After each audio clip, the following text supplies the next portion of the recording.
This is Erick Neyra from Lima, singer of Goats in Evil Dam, some time ago also of Saram, and I have also a record label based in Peru, and at the Tampa Morgue.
the blood of the priest, and the souls of those who pray.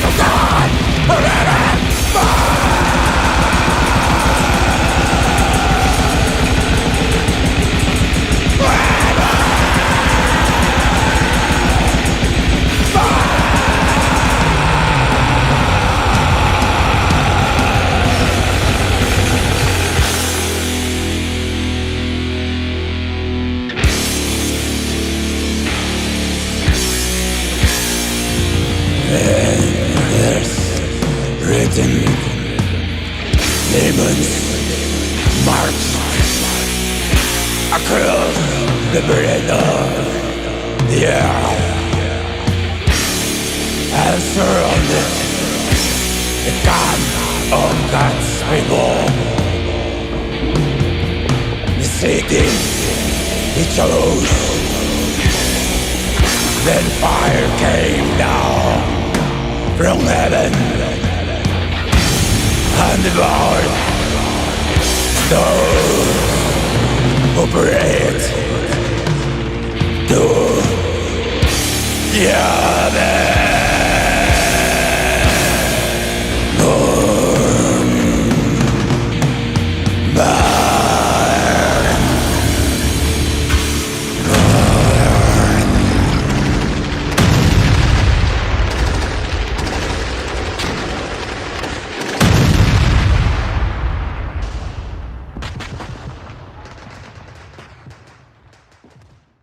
What's up? This is Tony, and you're listening to the Tampa Morgue, Season 3, Episode 105. And as always, from a studio deep in the land of sunshine, hurricanes, and death metal, Mr. Ed Webb. What is up, Webb? Mr. Anderson, what's going on, brother? There ain't no fucking sunshine today, bro. Yeah, I actually was talking to my father. He said you guys are getting pounded with rain this afternoon. Yep. Always when you got shit to do.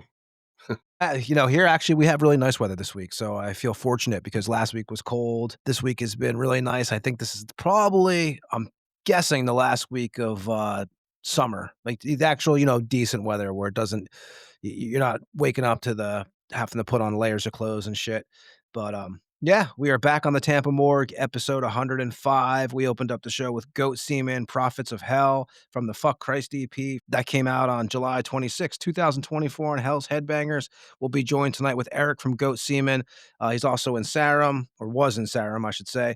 Evil Dam, Black Angel. He also owns Austral Holocaust Productions. Second Peruvian band we've had on, I think, Ed, right? Because I know we had Anal Vomit on episode 93, so I think this is number 2. Yep. Adding to the list. Sure there'll be more.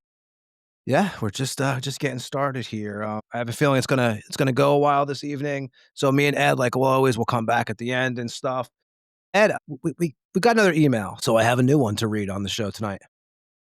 Let's hear it. I haven't heard it. This comes from PJ, who lives in the UK. Greetings from the UK. I have become obsessed with the podcast. I even listened to bands I had no interest in listening to in the past. Now I find myself picking up their records. That's a pretty cool thing, I would say. I appreciate you giving us a look at the person behind the image. I have one question, well, maybe two. Is there a dream guest for you and Ed? Also, Ed, when will we see Monstrosity in London? And I have to ask, what are some of your favorite Monstrosity songs to play live? Thanks for the content, PJ. There's also a PS to this, too. So after we answer this, remind me to read the PS. Okay.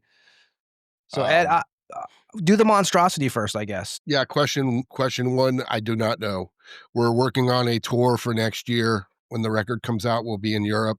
So I'm sure we hit London the last time. We'll hit London, or we hit the UK last time. So we will definitely be there. So when I get a definitive dates, of course, we'll announce them here for sure. And any updates I have on the record, you will be the first to know. Monstrosity songs, that's a tough one because obviously besides myself, there's 3 different singers that were in the band. You had Corpse Grinder, you had Jason Avery, or I know him as One Eye, and of course Mike.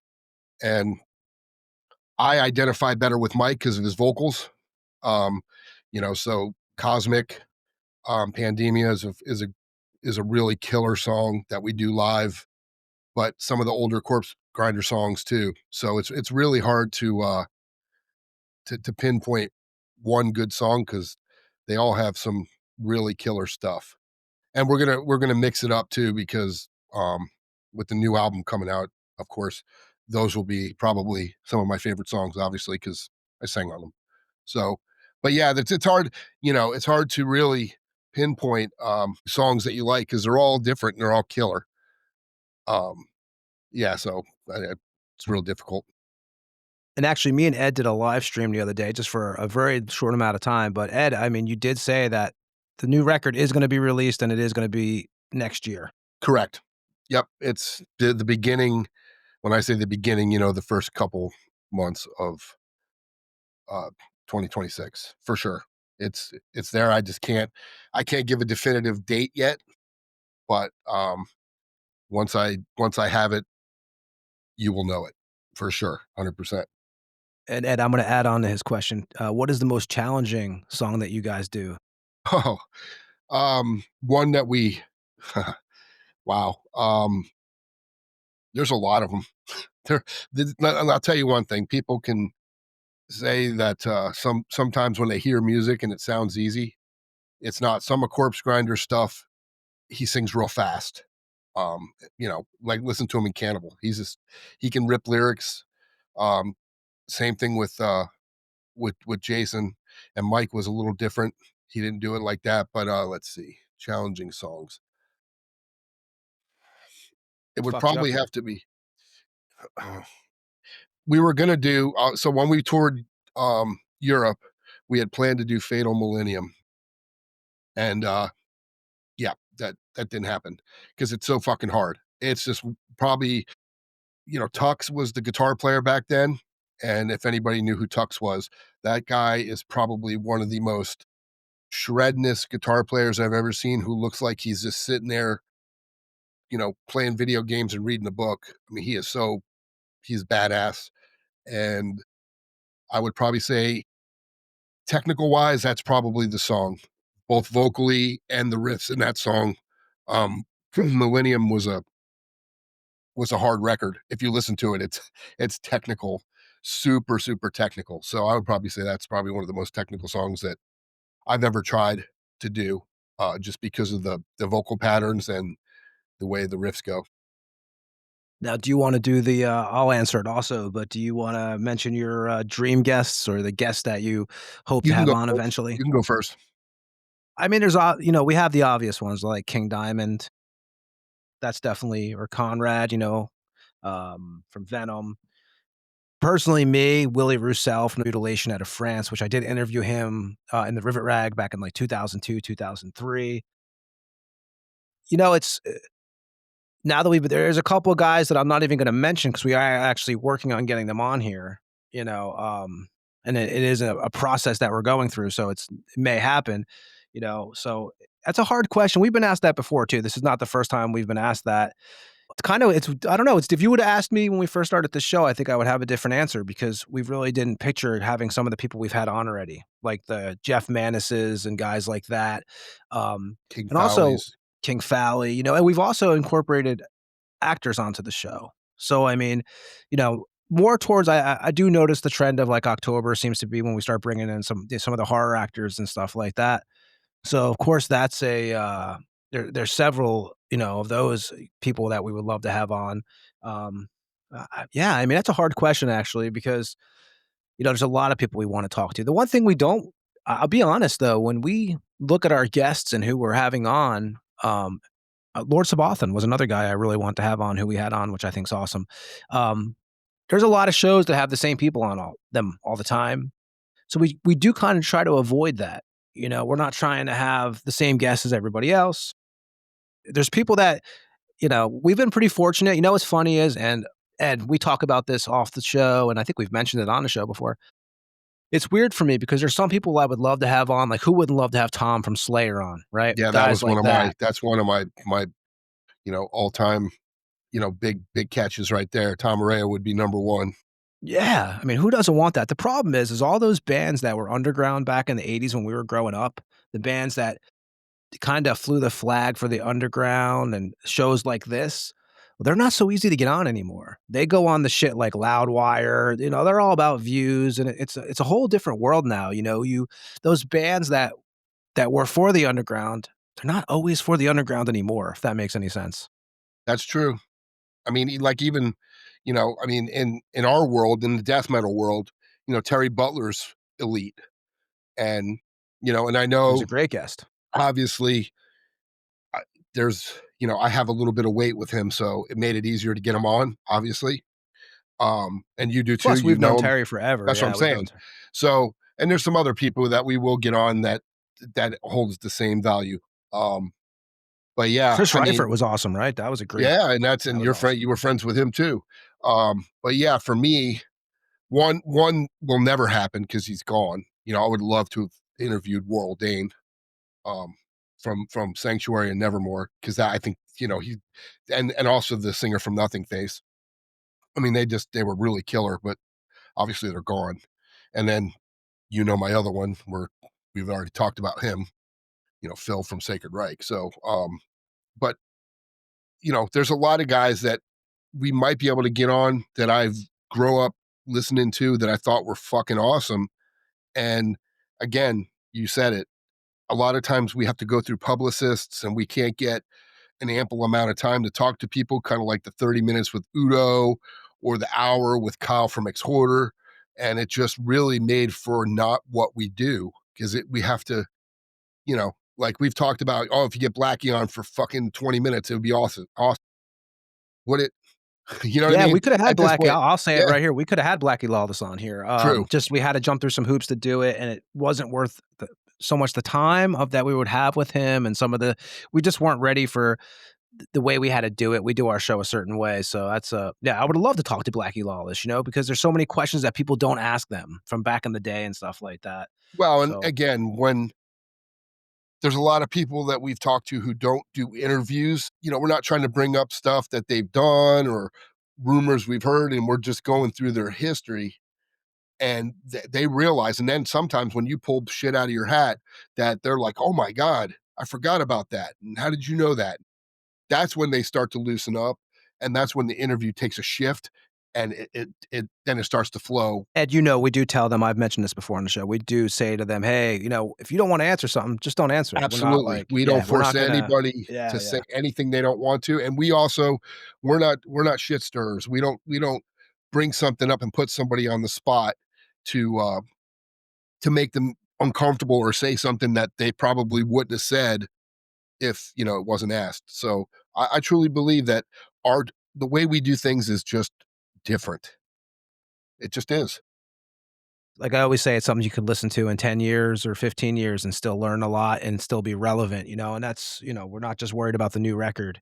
So yeah, it's, Ed, like we said, it's a hard question because there's a lot of guys we would like to get on here. There's certain, some of those guys we've already inquired I about mean, and are hell, working on it. Tom G. Warrior. Could you imagine Yeah. getting that guy? That'd be I mean, great. you know what Yeah. I'm saying? I mean, the history you could talk to with that guy, I mean, it would be awesome. I mean, The that's a problem good is, question though. until we're on Twitch with 47 million followers, and people are leaving us coins and bits and whatever the fuck they call them on there. I can't remember what they were called, but unfortunately What it is. we're still a small fish in a big pond, I guess. Yeah, no, but we've been asked that question before, but now that like we said earlier, like now that we've had some guys on that we never expected to get on, it's we have bigger eyes, right, on who we can get in the future.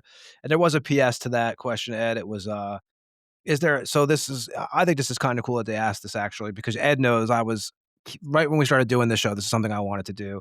Is there a behind the scenes meaning for the ending of the show with the patriotic music? And it's not to be patriotic. I mean, it's because we grew up in a time of public access where when you watch your TVs at night on a lot of those channels, this is, you heard that anthem and It then, wasn't even public access. It was every channel. yeah, There that's was, how it you ended. guys remember, I'm 54 years old. We grew up with 4 or 5 channels on our TV on a rotary dial.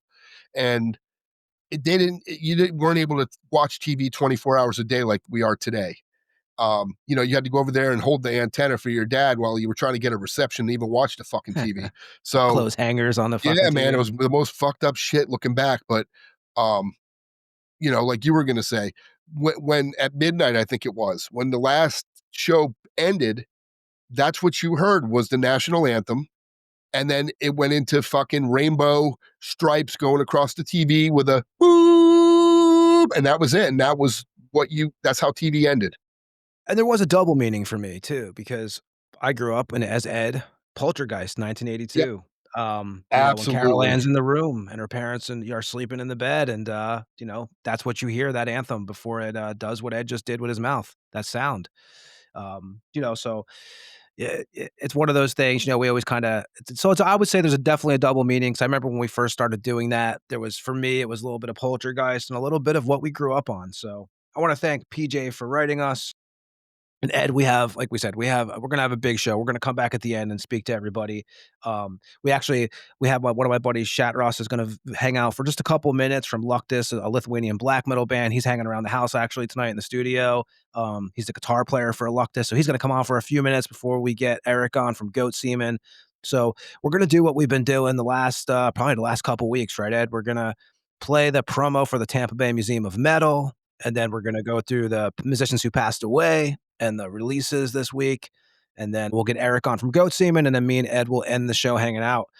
Ed, you want to get Dave on here? Let's do it. DMD. Let's run the DMD. Let's run the promo for the Tampa Bay Museum of Metal. And we'll be back after that with releases and musicians who passed away. And then Erick from Goat Semen. In your face. What's up, Tampa Morgue listeners? This is Death Metal Dave from the Tampa Bay Museum of Metal.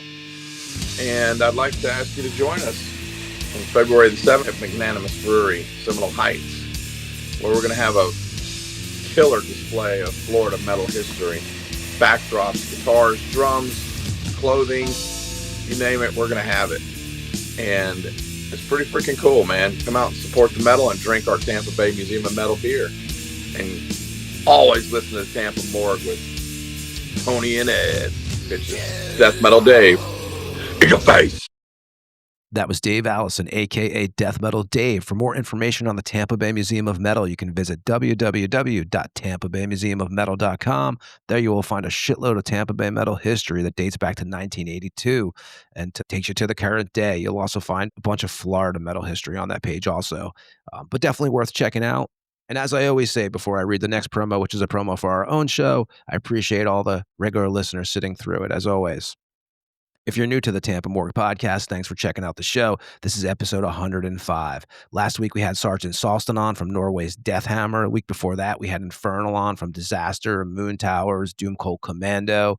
You can find all of our old episodes anywhere you stream podcasts, whether it's Apple Podcasts or Spotify. We do put some audio on the YouTube, so you can find all the old shows. We don't do any video, as all past listeners know. You can find interviews with Snowy Shaw from King Diamond, Merciful Fate, Notre Dame, Ritual Butcher from Arc Goat, Vincent Crowley from the Vincent Crowley Band and Asheron, Nige Rocket from Onslaught. We had Terry Butler on a few weeks ago from Obituary, Massacre, Left to Die in Human Condition, and Death. Takes us back in the day to the old Tampa Bay history. We go through the old Death history, the old Massacre history. Great episode. Lord Sabathan from Enthroned, Slaughter Messiah, and Morbid Death.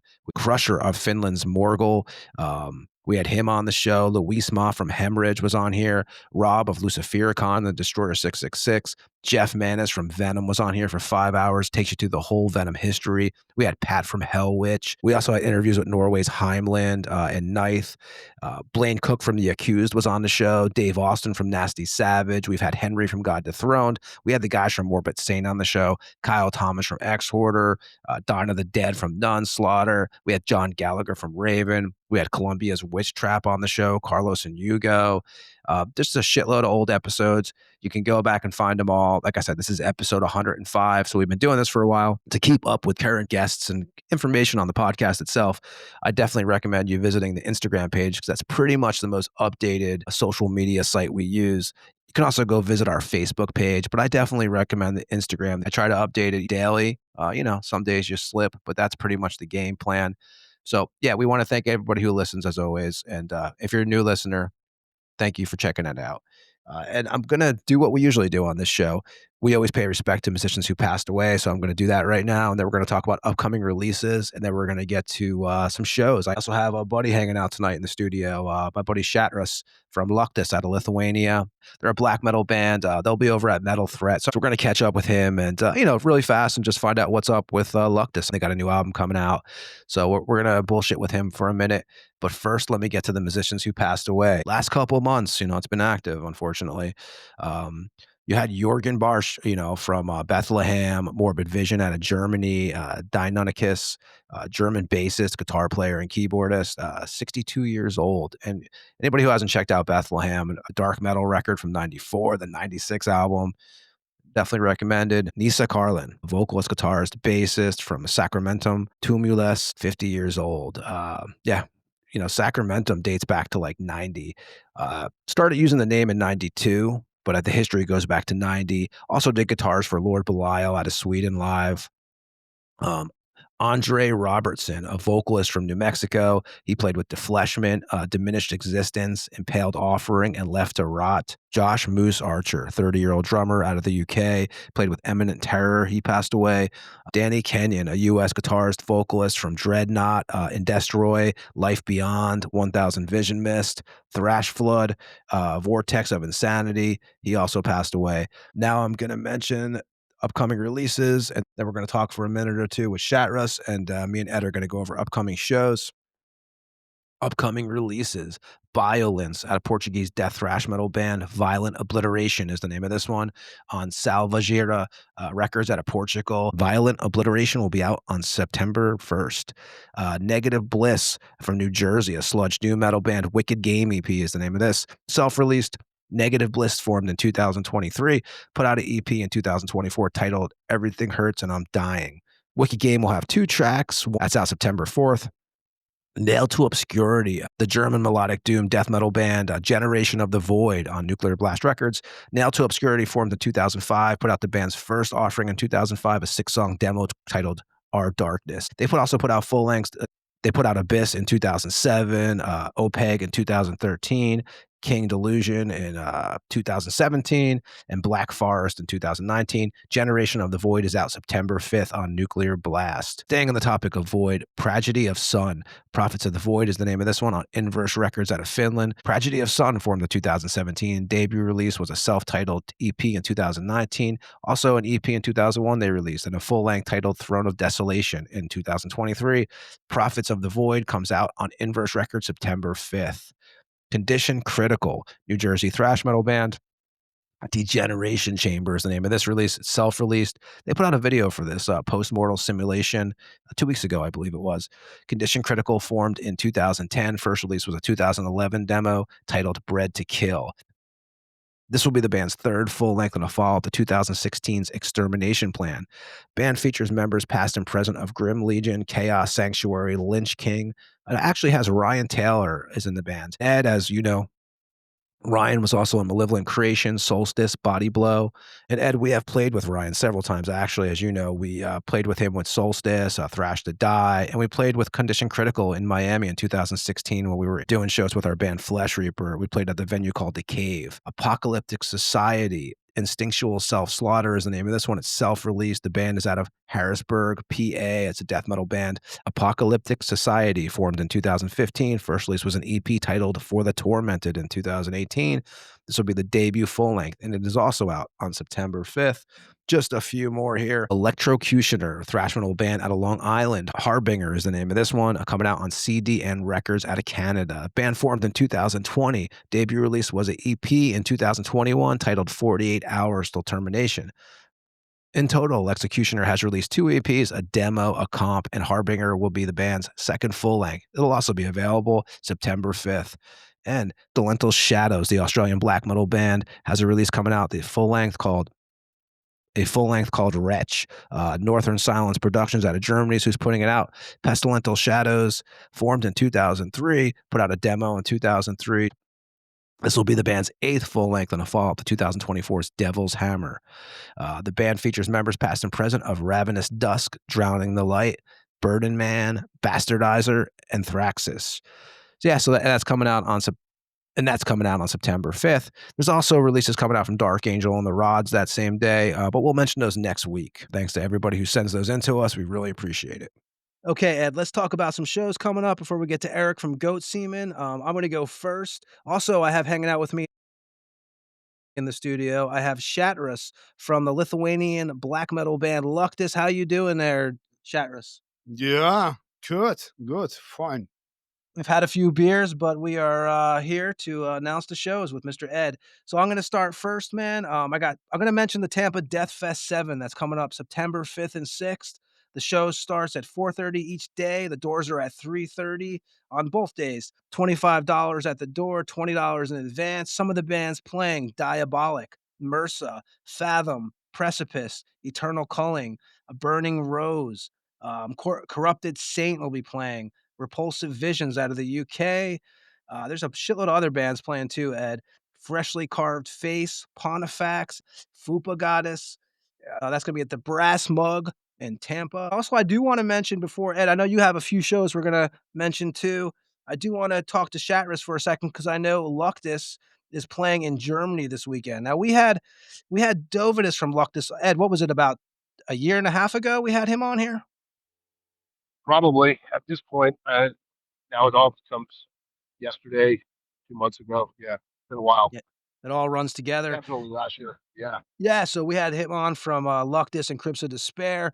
But Shatras, give us the info, man. I know you guys are going out to Germany this weekend. Yeah, we are coming to Germany with the festival of Ghost of Dimnen, and we are played together with the bands like Belphegor, Blaze of Perdition, Gotia, and so many bands more. So it's a black metal festival in near the Rostock, Germany. So yeah, we are playing Germany next weekend. You guys have, I know you can't give us a date, but you guys have a new record coming out too with Luctus. Yeah, it's a new album is coming. We have some difficulties with the recordings, but we are planning for a release in the September. But looks like that we postponed for October or November. But yeah, a new album is coming, and we are more or less close to the finishing. There's some small details. But anyway, this year we are release new album, and yeah, it will be done for this year for sure. And you guys are going to be over at Metal Threat in Chicago this year. Yeah, it's a big event for us. For the first time, we're coming for U.S. Chicago Metal Threat Festival. So many bands, so many awesome bands. And for us, it's big event. So yeah, if they're in US or in this region, Chicago, is some fan who is listening, look to us. We're waiting for you. We are preparing something special for this festival because for us it's really important gig. So yeah, US, we are coming. And personally, this will be your first time in the United States? Yeah, absolutely. Absolutely, first time, man. Yeah. Nice, man. Well, yeah, if you guys haven't checked out Luctus yet, like I said, we had Dovidus on last year. You guys could check out that episode. Killer band. Seen them several times here in Lithuania. The club Lemmys, I always mention. Shatras was the owner of that club for many years. So, yeah, Luctus will be at Chicago Metal Threat in October. So, like I said, we're hanging out tonight, so I wanted to have him come on and mention that. And Ed, what do you have for shows that you want to mention? Well, I mean, we're talking like near future. We'll stick to not going too far out because we have many episodes coming up. So I don't want to get it all tangled up. And, as they come up, we'll start announcing them. But I've got on September 12th at the Brass Mug, United Forces, Billy Milano doing the SOD stuff. So that should be a really killer show.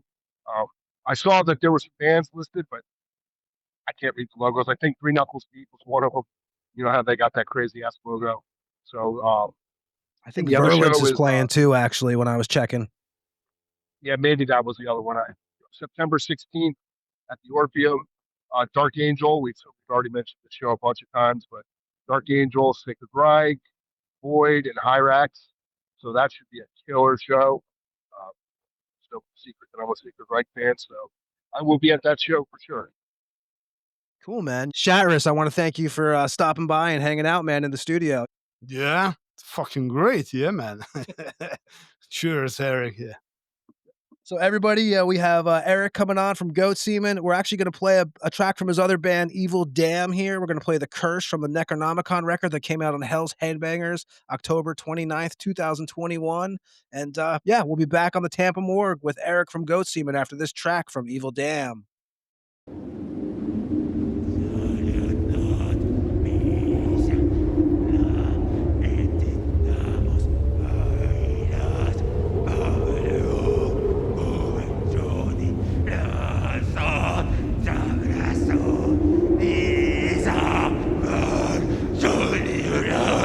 Vamos,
That was Evil Dam with the Curse from Necronomicon that came out on Hell's Headbangers October 29th, 2021. And we are joined from Erick from Goat Semen. How you doing, man? Yeah, as I told you, just recovering a few days after we have arrived back to Lima from the tour with Semen. And it was a 5 weeks tour, very exciting tour, many countries we played in.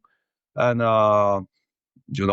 it's not, I think that all the Peruvian bands do, and was really amazing, well, back in cold Lima, now it's winter here, top of humidity, easy to get sick, and went back to the usual activities here. Get back to rehearsal with Evil Dan because we are preparing new stuff also. And we must plan also the stuff that we have to do with Goat Semen for the next months. I think we will start, not start, just complete the compositions for the new album and hope we have it recorded for the end of the year. And you just did 30 dates, right, with Impurity? It was more than 30 days. It was like a 40 days tour, 28 dates, just with Impurity from Brazil. Was really great because, Impurity was one of the bands we had grown listening to from Brazil. Not only Impurity, but also, Sarcófago, Holocausto, all the Brazilian bands. They had a very strong influence on the Peruvian scene, straight metal scene. So it was an honor to go with them touring Europe. It was also their first tour in Europe for them. And the drummer coming with Impurity was Armando Lepros, who was the original drummer of Sarcófago. And he also recorded the War for Noise tracks. So it was really amazing to tour with such South American legends, And you guys played what? UK, Germany, Belgium, Denmark. I saw you guys played the Alps, the mountains over in Austria. Yeah.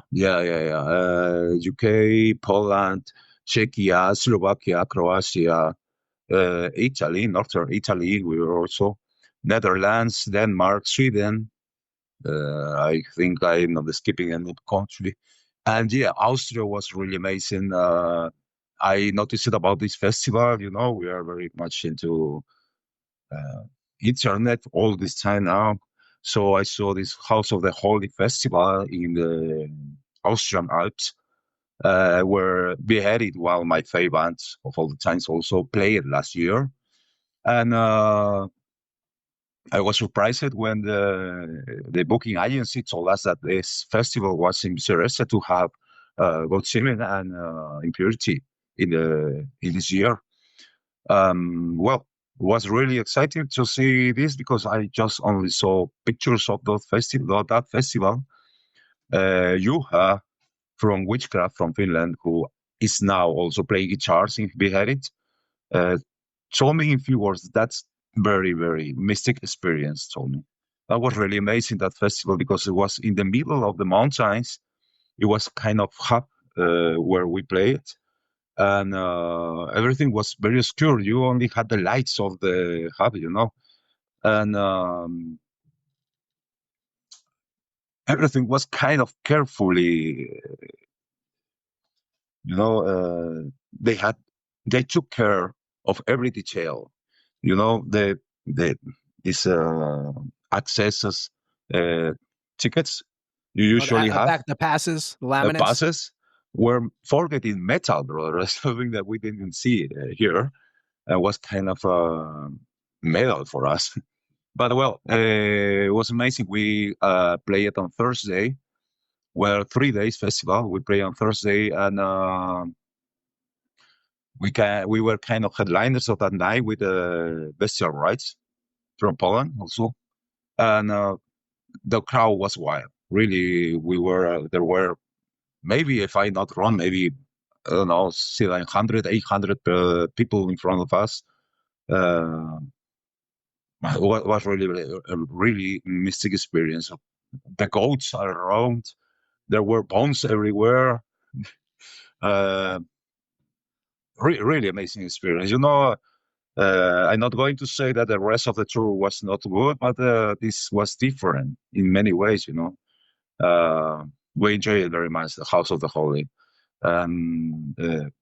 I was amazed that I think this is kind of the Bart, the owner.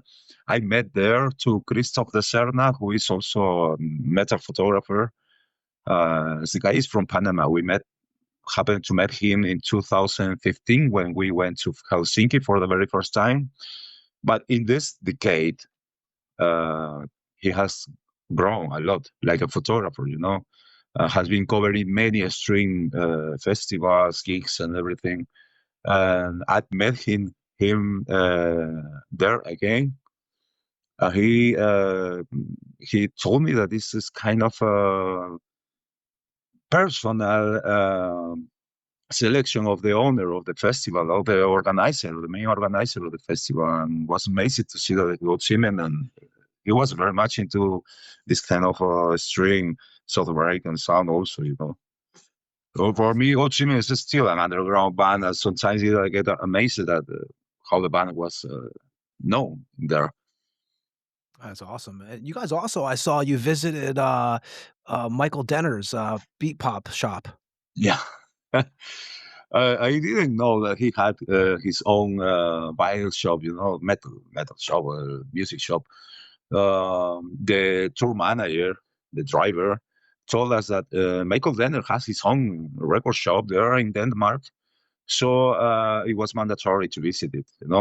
He told me that he himself was attending the store and was amazed. I really was, I think like many of us that we've been Merciful Fate followers since we were child, practically. And I remember that we walked because the place where we stayed in Copenhagen was like 45 or 50 minutes walking from the shop.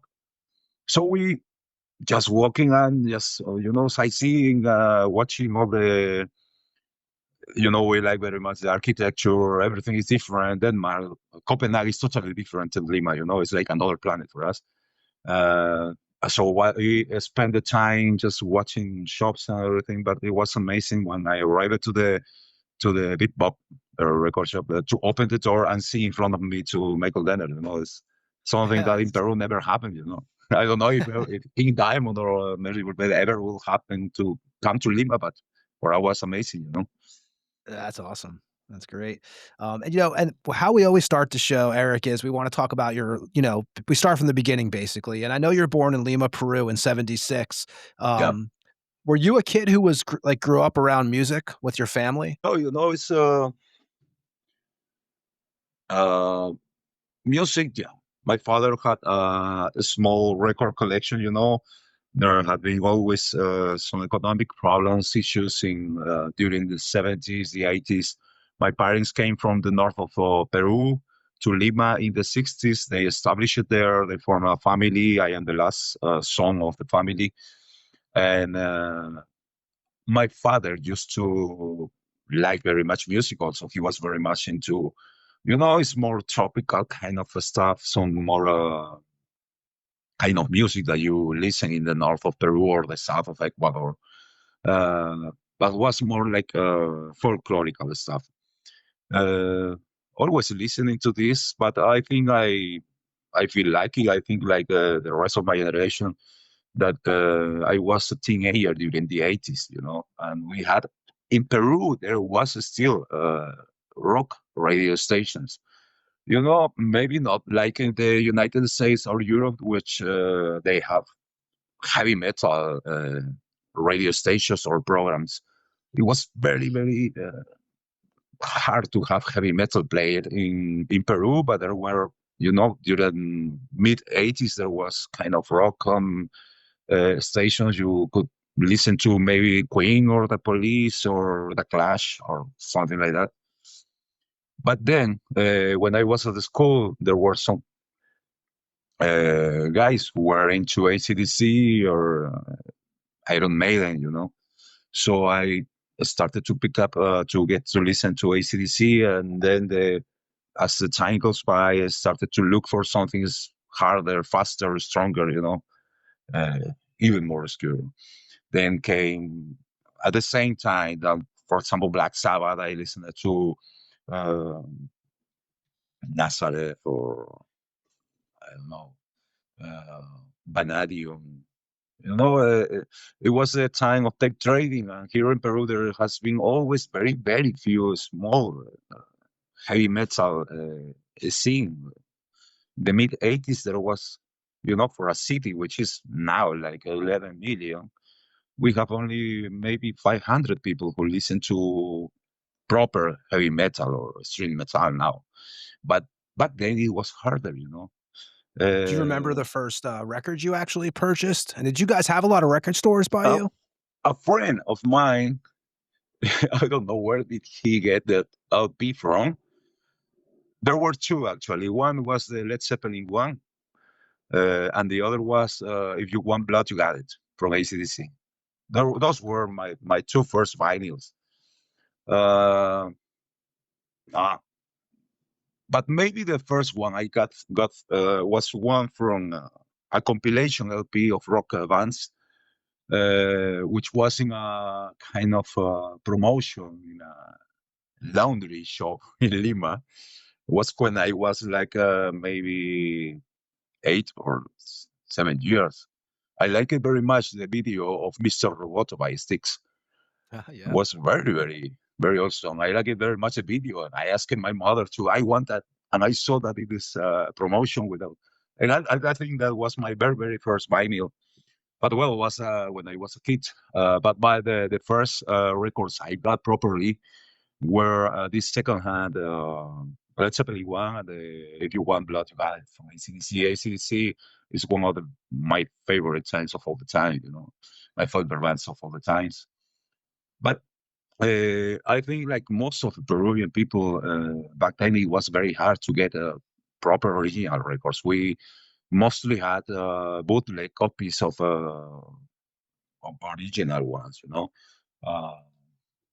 The first tape I got to save money to have an original one, because I wanted to have it in original copy, was Back in Black from AC/DC, I think, when I was maybe 12 years old. When I was 12 years. Were you a Bon Scott or Brian Johnson guy? That's a key question always. I think each singer has his own chart, Bon Scott is sort of cool, but Brian Johnson, come on, the first album he recorded with AC/DC is one of the most the best sold, is one of the best sellers of all the times in history of music. Back in Black was composed with Bon Scott, but Brian Johnson was. You can imagine, you shook me all night long without the voice of Brian Johnson, I think. I had heard that supposedly Brian Johnson had said that he had felt like he actually was possessed by Bon Scott during that recording. I remember reading that when I was a kid. Do you remember the first show you actually went to? Yeah. You have to be in Lima. That's a fact. I grew up trying to get as much music as I could from the few sources I could find. A pair of friends from the school, which didn't were properly metalheads, they had random music, and I used to grab the hardest they have. And when I left the school, I was 15 years old. I finished the school very young, and I didn't have contact with proper metalheads. But I used to like to make drawings. I did a lot of drawings back then of heavy metal covered artworks. Maybe portraits of some old magazines I found from Iron Maiden, maybe, I don't know, Accept. I had a lot of drawings I did back then when I was still at school. And one of these friends who was the guy I did tape trading with, introduced me when I finished the school with this other guy who was already starting a fanzine called Necro-Cannibalistic. And this thing was in the first issue. Back then, they were making mail. They were making. I remember he got interviews in the demo era of Dark Tranquility, Brian Dead from Malaysia, and then he introduced me with this thing editor because he told him that I was making drawings and I was asked to make the cover of this fanzine. And the trade was, make drawings against some music. You give me that music. And I think that was the time when I noticed that there was a proper metal scene in Peru. Back then, Morten was already in their third demo. We're about to release the third demo, El Vomit of the Earth. Hades was already preparing the Aquelarre album. I think it was 92, more or less. And back then, the first gig I went was a local gig with Morten, I think. Morten, Cranium, and 2 or 3 more bands from the local scene, International bands didn't came to Peru until 2000. I don't remember. I don't remember. It was 2000 or 2001 when the first proper big show came to Peru was with Creator and Destruction together. But it was like a decade after my first show. I remember the first show I went to was this local show with Morten, Cranium, and 2 or 3 acts more. And the second one with Sarcophago, 93. That was really brutal. And I hate it now when I see the people calling mosh pit these places where they start to like dance around, Yeah. The most brutal mosh pit I have been in, and I also witnessed, because there was a point in which I was kind of injured in it, was when Sarcophago, you see, I think in that concert, the whole of the string scene of Bob in those days in Lima gathered in all that case. There were around 500 people. And you can see, you could see in that opportunity 100 mutant bangers, all screaming poser killer, poser killer, poser killer, pogo mata poser. I don't know if you understand some Spanish, but here they call it. They were screaming. They were, nobody was dancing around at this like today. They were all like fighting. Is like you could receive this, or head, or knee, or I was attacked by a boot. I was 17 years old, man. Somebody kicked me in the balls. I was injured like 20 minutes, but it was the first time that Sarcophago, well, the only time that Sarcophago came to Peru, I think. But then it was kind of real because Sarcophago had, as I told you earlier, the Brazilian scene had a very, very deep impact on the Peruvian scene. And in that night, you had Sarcophago with the Loss of the Scourge era lineup. Morten was present in the Vomit of the Earth, their third really brutal demo also. Hades was presenting the Aquelarre album, which was not understood by the mutant bangers from here because they expected a more trash vibe, like in their demos. But the Aquelarre is one of the most obscure and brutal albums also the South American scene for me.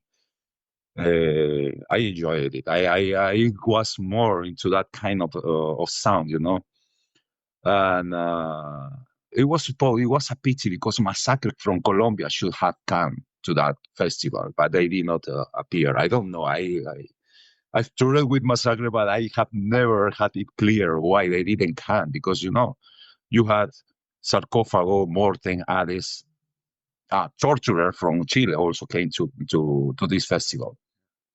I remember it was July or August 93. And that was the second gig I was, metal gig, you know. There were not many metal gigs in Lima. There were some underground ones, you know, but after going to 10 or 12, you have seen all the bands, you know. Yeah. Well, also you mentioned the whole art thing, and I know you do a lot of the art for, goat semen, and you've done art for B-Style Holocaust, Anal Vomit, and stuff in the past. So I was going to ask you about that when you started drawing. So you did do it at a young age, and your first band was Black Angel. Yeah, during the 90s, I after I started to make the drawings and help in this necro-cannibalistic scene, and I by then I have been already studying English. Then I started to mail also and make interviews and getting stuff to start a fanzine. I did 3 issues of this, and I had material for the 4th one, but was never released. But well, it was because I was in the band and all the activity. And I remember that during the 90s, I think everybody can say that the Norwegian scene took the war by storm. You know, everybody was into Mayhem, also that from everybody wanted to be next one or maybe next Art Funeral. But here also, I wanted to not only cover this like a trend, but to cover all the brutality, you know, and because all of a sudden I remember I got a promo tape from this French guy who did Evil Omen Records. I was in contact with him, and he sent me a tape with the stuff from Conqueror. I remember back then. Well, I'm going out of the history. But well, I was very active in mailing, and all of a sudden, this band Black Angel appeared in '97, I think, with this demo, the rights demo. I contacted the guy who was supporting them because they had this kind of manager, and Felipe Moreno, who is a very cool friend, long time friend. He's been always supporting us. And I told him that I was interested to help Black Angel, you know, to spread the demo out of the borders of Peru. I had some contacts with fanzines and etc. And I remember that even this the demo, I sent it to Costas Toyos from Taste of the Macabre back then. Now it's Iron Pegasus. They did some good reviews. Actually, that was a very good demo, and they got some good reviews. And short after, I started to support then the singer. I remember it well because I was with the band, and he came up one day and he said that he wanted to quit the band and he wanted to start his own project. But well, he was terminated to do that, so that was the last time he sang for Black Angel. And then the bassist of the band, since I was always supporting them, I was in the rehearsals, etc. He told me that if I wanted to join the band, I had never thought of being part of a band back then, but told him why not? Let's try a rehearsal if my voice works. Okay, let's do it.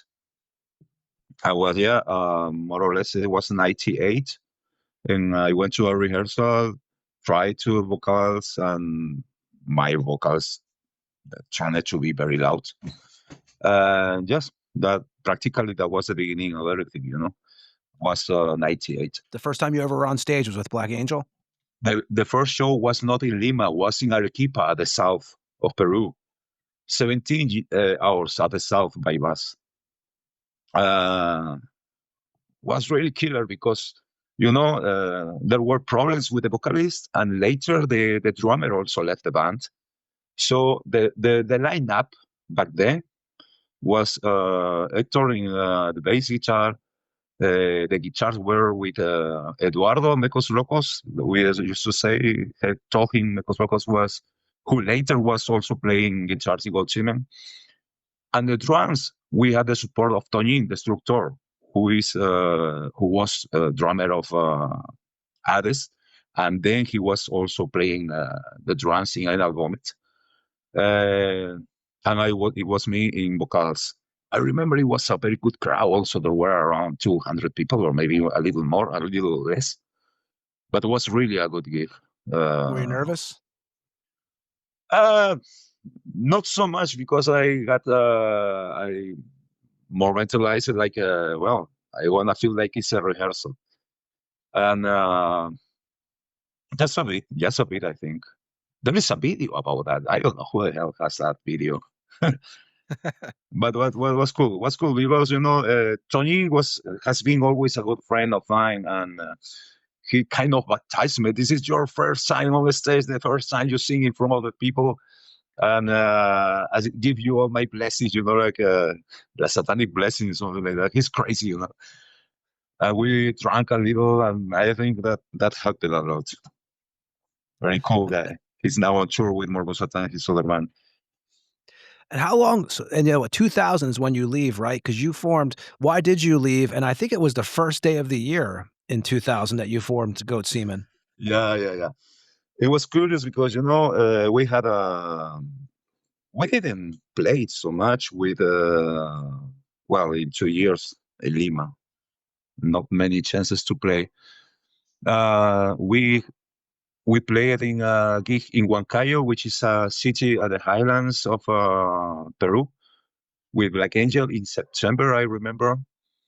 And we started, at least I started to notice this kind of attitude of the bassist.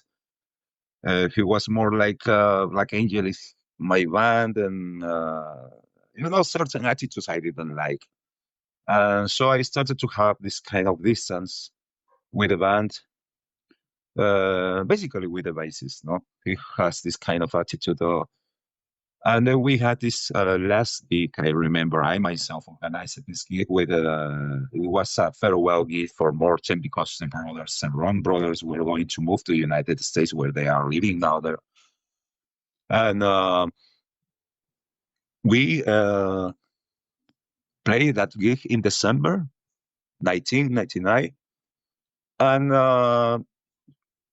sometime after that, just in the last days, I told Corpus I leave the band. But it was in the very first week of 2000, very first week of January 2000. I remember we went to a rehearse, and I told him, finally we didn't rehearse in that opportunity. I told Hector that I will leave the band. And Lepifer also, I think, was not so kind of comfortable. And I remember that in that same day, when he was taking the bus to go to his house, I took another bus also, and I saw him at the bus in front when we were in a bus stop. I saw him in the bus in front of me, and I left the bus where I was, and I took the bus where he was, and I told him, "Hey man, we have some songs," because I think we were preparing some songs that were composed by him and me. And I told him, I stopped with Black Angel, but I feel like making some new band. So if you are in it, let's do it. And that's the moment when Goat Semen started, practically the first week of 2000. Yeah, because you had Juan and Satyricon are both former members of Black Angel, so it was probably pretty easy. Satyricon played in Black Angel also, but Satyricon came after that, because we were. Yeah, I called him because we were playing in another band that an ex-Black Angel member was forming also. They were from Comas, which is a city at the north of Lima. He had heard my performance with Black Angel, so he told me, "Hey, can you join me in a project I have?" I remember it was very much into Venom. It was very cool stuff. I think we recorded a pair of rehearsals, but I don't know where the hell are those dates.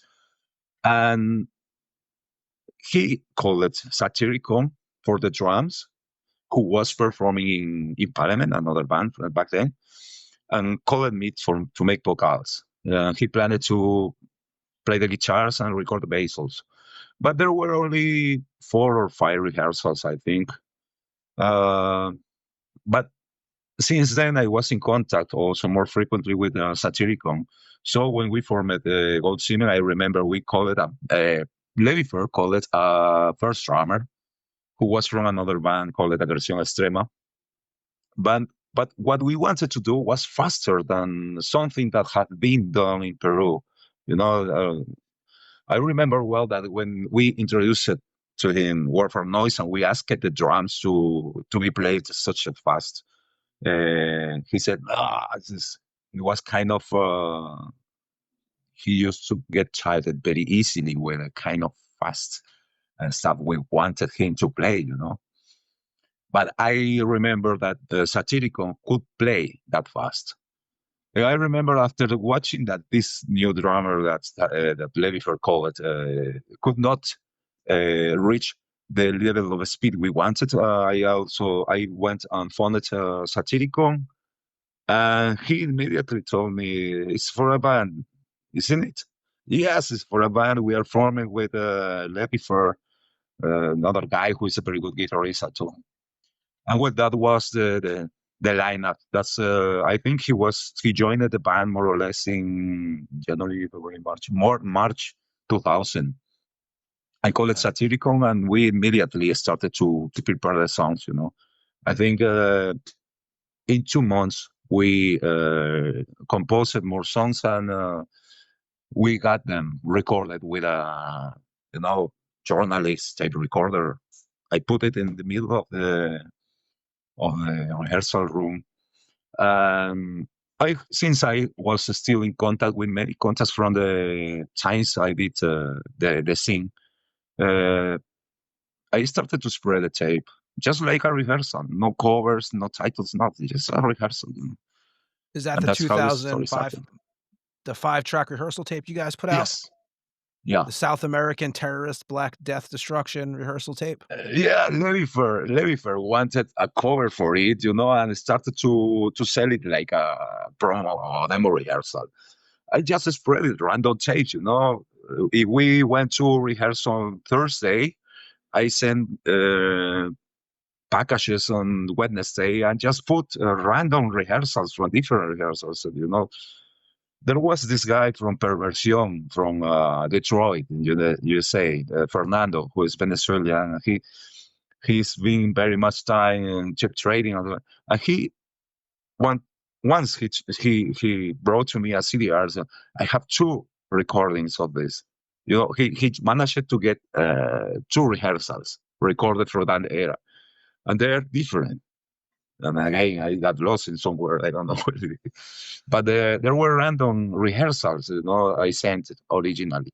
But then Levifer selected one of the rehearsal, and he started to dub tapes with this rehearsal, in particular, like a master. And that's what now Metal Archives is registered like the rehearsal 2000. The 2000 promo. And you mentioned earlier too, one of your goals was to keep the South American barbaric sound, right? Because a lot of people were abandoning it back then. And that's something I also like. That's why I joined Black Angel, and I started supporting them, because they sounded this one. Eduardo Mecos Locos, the guitarist, had this dirty sound, which is typical of South America. The drums very sick speed, and the matter is this. I was making the scene, and there were, out of 20 bands, 20 new bands, 18 or 17 bands sounded more like a Darthron or more like a Gorgoroth, But I think there was, in the deepest of the underground, there were still diehards who were still enjoying the old sound of the, more brutal sound, Blasphemy. The guys in Australia, for example, also there have been always, back then there was Gospel of the Horns, there was Destroyer 666 in late 90s. They came also coming from Side X or from Western Warblast, And in South America, that was a bit disappointing for me because in the 90s, also even Brazil was very, very much influenced by Norwegian sound.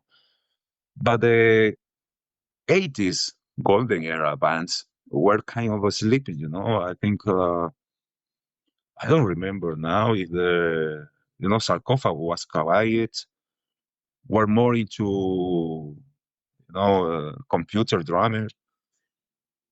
Well, the fact is that we wanted to keep this rough South American sound in the music with it.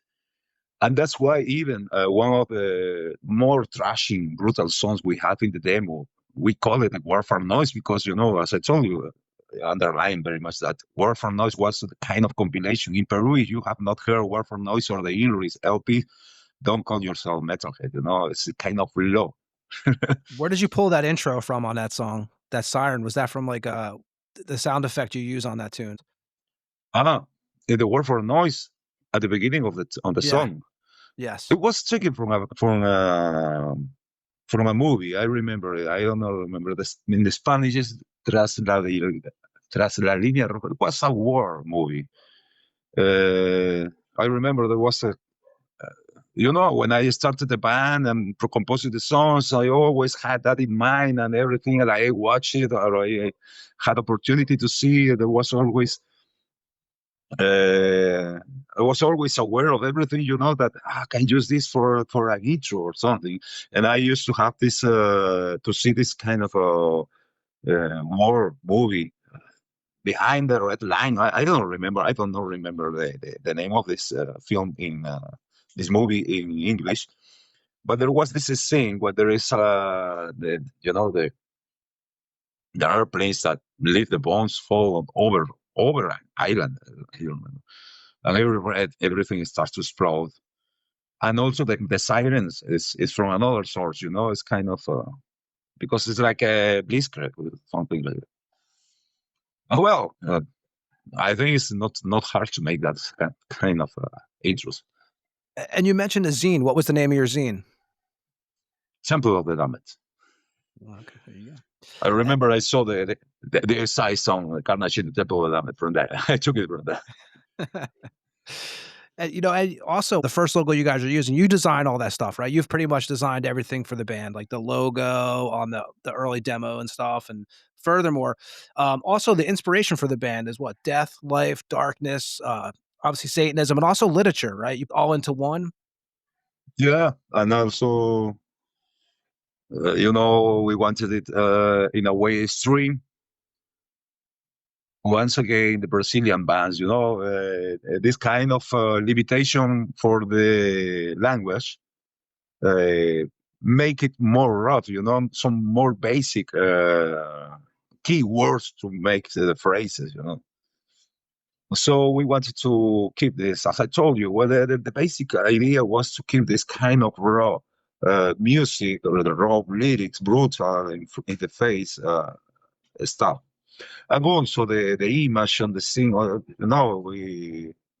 back then there was not much internet, now you make a click and you see thousands of pictures of blasphemy or sarcophagus. Yep. But back then in the late 90s, it was like €3 to rent a internet coffee in Lima, $3, sorry. It was very expensive.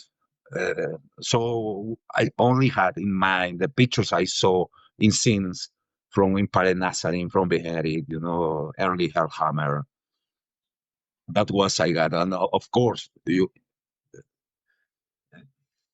tell me if not, you have not done that. But when you have the cover of Inri in your hands, you stay staring at the picture in the front of the cover. That's great. Yeah. You see where these guys come from, Yeah.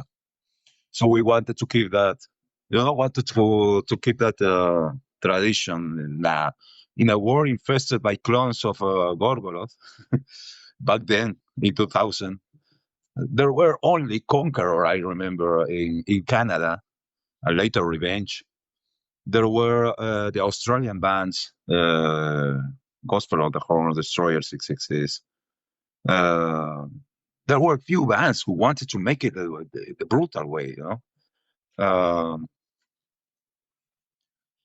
Finland have always kept this tradition also. I think there was still Baratrum also making something very strange in the late 90s. Maybe Sweden, from Nibelheim. But you know, there are bands that you can pick up with just, very few ones in each country. And Peru was a country that nobody expected something to come from there, you know. Only Morten was well known back then, because Morten, already had released the Demon Tales and the Devil Speaking Tongues. They have already 3 albums by 2000. They have a solid name already back then. But actually, from Peru, there were nothing more well known. So I think by the same time, Semen and Anal Vomit were the kind of bands that were more getting involved into the scene, underground scene. I think it was very important for us. Must be said also that Anal Vomit also maybe was not their intention originally, but they still had this kind of old school South American sound. But it was also because of the way that Tonin, the Destructor, plays. You know, his kind of playing the drums is something very particular, very rough. Sometimes not the best in double bass drums, but it's very brutal, and it's still brutal. I think back then we wanted to keep this raw sound. In Peru, there is always this kind of Peru is like a way very brutal stuff. There have been trends, fashions, and they like some of mayhem, or stuff like that. I don't mean mayhem is that I like worship the Mystery of Satan's album, but I mean they hear the people, the mutant bands, like the kind of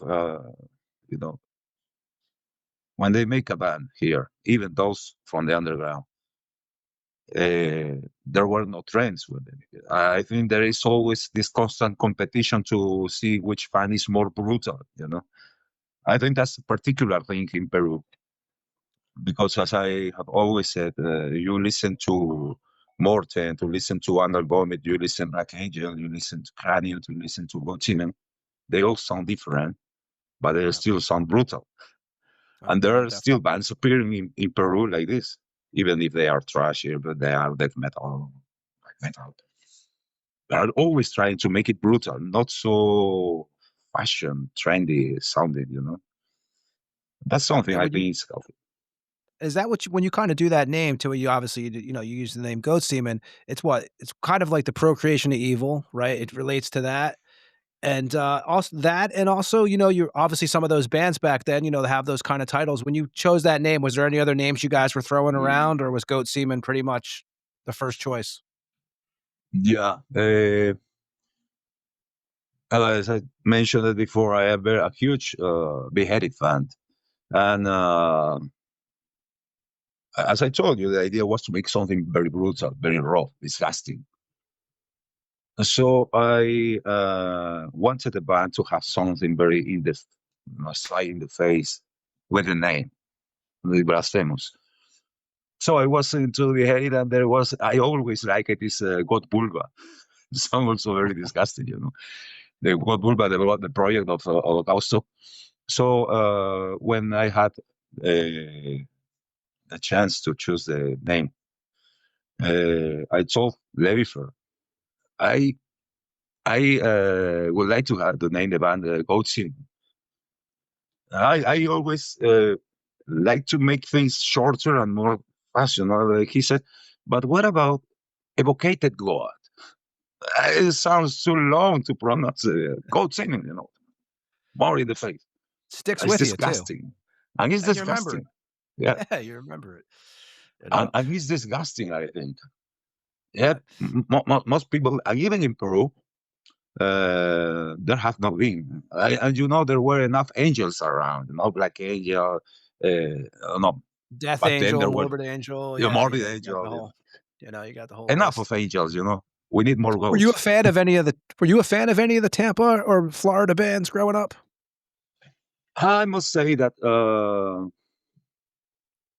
death. I must say that I'm more into the more obscure, more brutal kind of stuff.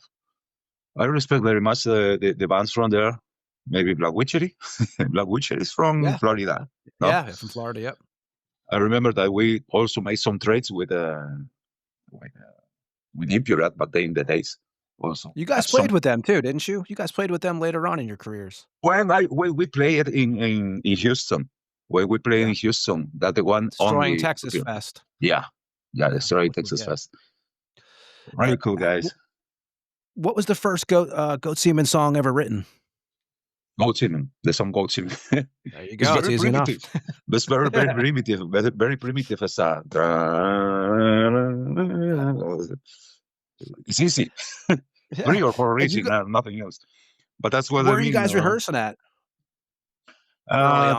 When you guys first started, I'm talking about. Our first rehearsals, and I think that's why we are very close friends with the owner of this rehearsal room in the same district, Levifer and me live. It's a very big district, very big district.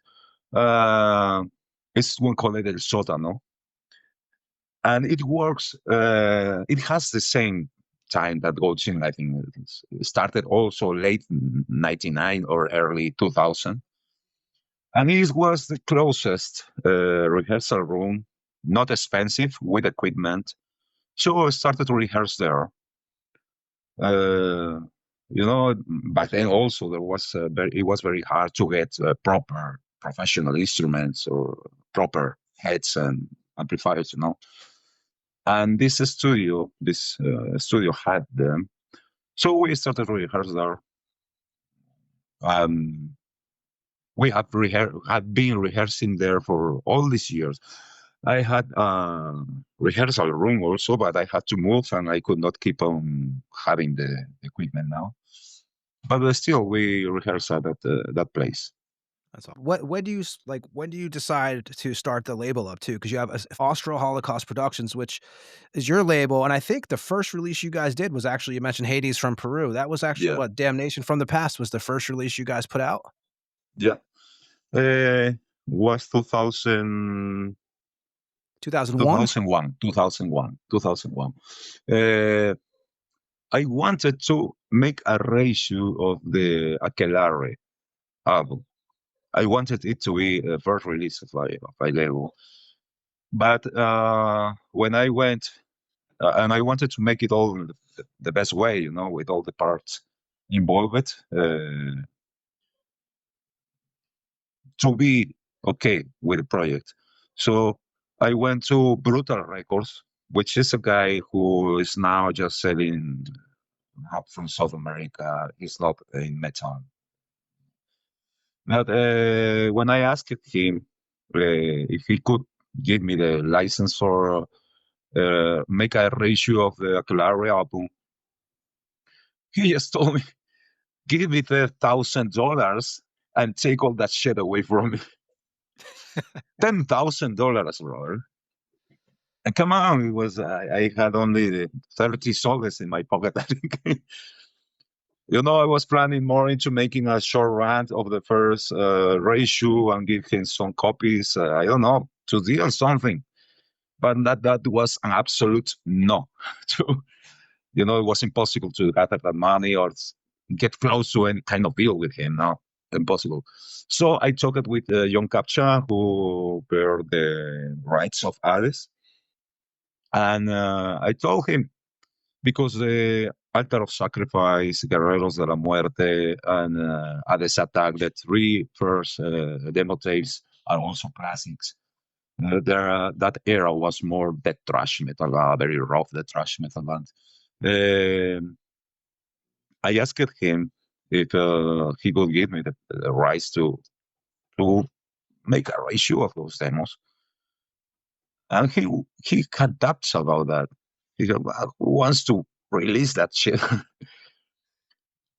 And he could not believe that there was such impact also.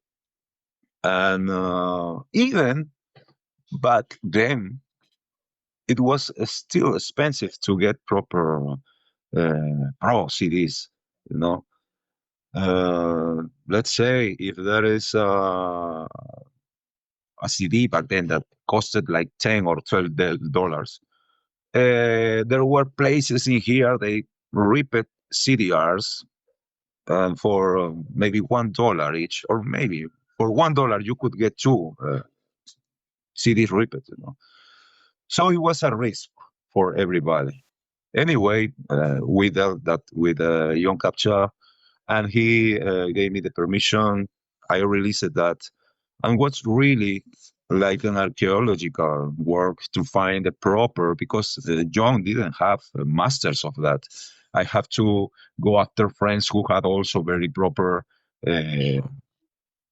demos with a good sound, you know, not so wasted tapes, because the ones who had it, they had played so many times that they started to get wasted. But finally, after some time, we had a proper master, and we went to a studio and did some, fixes here and there, and we had a master. Then came the second, then the last demo of the band was the Extreme Badness of the World, which was pressed also in CD with some live stuff. And well, that is the beginning of Foster Holocaust, no? Nice. And your first show with Ghost Semen is what? 2002 in Lima with Inquisition? Yeah, that was the first one in public, because the first time ever we played before some mutant bands was at I think it was kind of private party of a metalhead who is supporting us also. And it was chance also for a friend from France who was the editor of Eternal Fire Scene. I used to make a lot of mailing with him, and I remember that at a point there was like I sent him like 20 or 25 tapes of only Peruvian bands, you know, rehearsals, demos, albums. He was total fanatic back then, and he came to Peru for the music. I told him that when you arrive here, we will play for the first time. Before there is a video also of that. That was the first time, 2011. I remember the day after we played that, there was this issue with the Twin Towers. I don't remember the year. That was 2000 or 2001? 2001 was the Twin Towers. Yeah. The first gig ever was the day before that, because at the morning after, I remember we turned on the TV and we saw the Twin Towers falling down. But that was the first time. Then later, we played 2 or 3 random small, you know, some kind of private thing for only friends and close and guys who supported the band. Very few, because we didn't spread too much the band in Peru, either because we didn't have a proper demo yet. But by then, when we went on stage properly, was when Inquisition came. Inquisition already had got also one of those tapes from rehearsals. And Dagon, I remember Jason, he was born in Colombia. He speaks properly Spanish here. And I remember that Hades was going to say farewell also in that gig. No? I remember Jason telling me, because he recorded the whole gig from the backstage. He said, I came to see the first gig of Ghost Semen and the farewell gig of Hades. And he recorded that gig. And I like a very, very gentle guy. Also, Incubus was a very cool guy. I remember Incubus was all the time in silence because nobody speak English until before they left. I started to speak English with him. Motherfucker, you were talking speak. I didn't talk with anybody because anybody understood me, and you all the time you were speaking English. It was amazing. But well, that was the first gig we played live. I think it was quite a good one. Maybe 500 people in front of us. The underground gig in Peru, man, is usually you expect only 80 or 100 people in underground gig.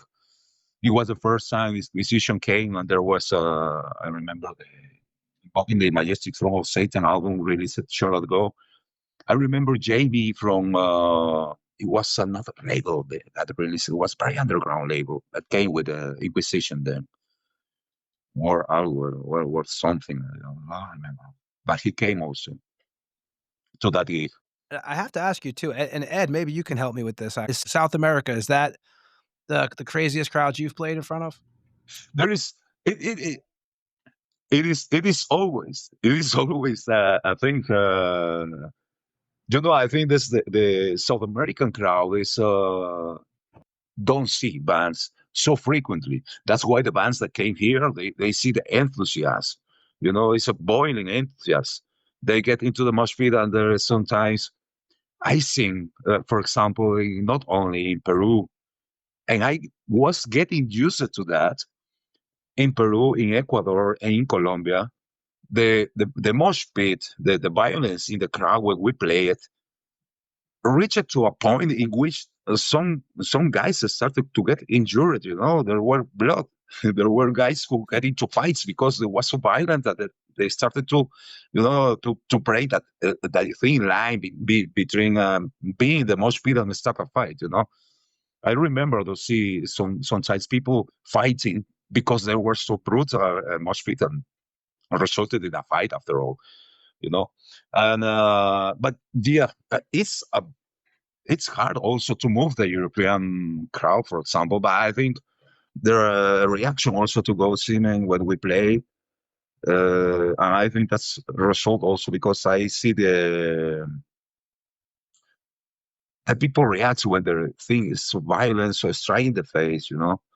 Not long songs, although we have also long songs, but we see, for example, Polish guys. Polish guys are very violent. I mean the best way for the Yeah, world. yeah, no, definitely. But also there is very, very, I think very good to see the people in the crowd that is headbanging at the front line, and there is also people there trying to.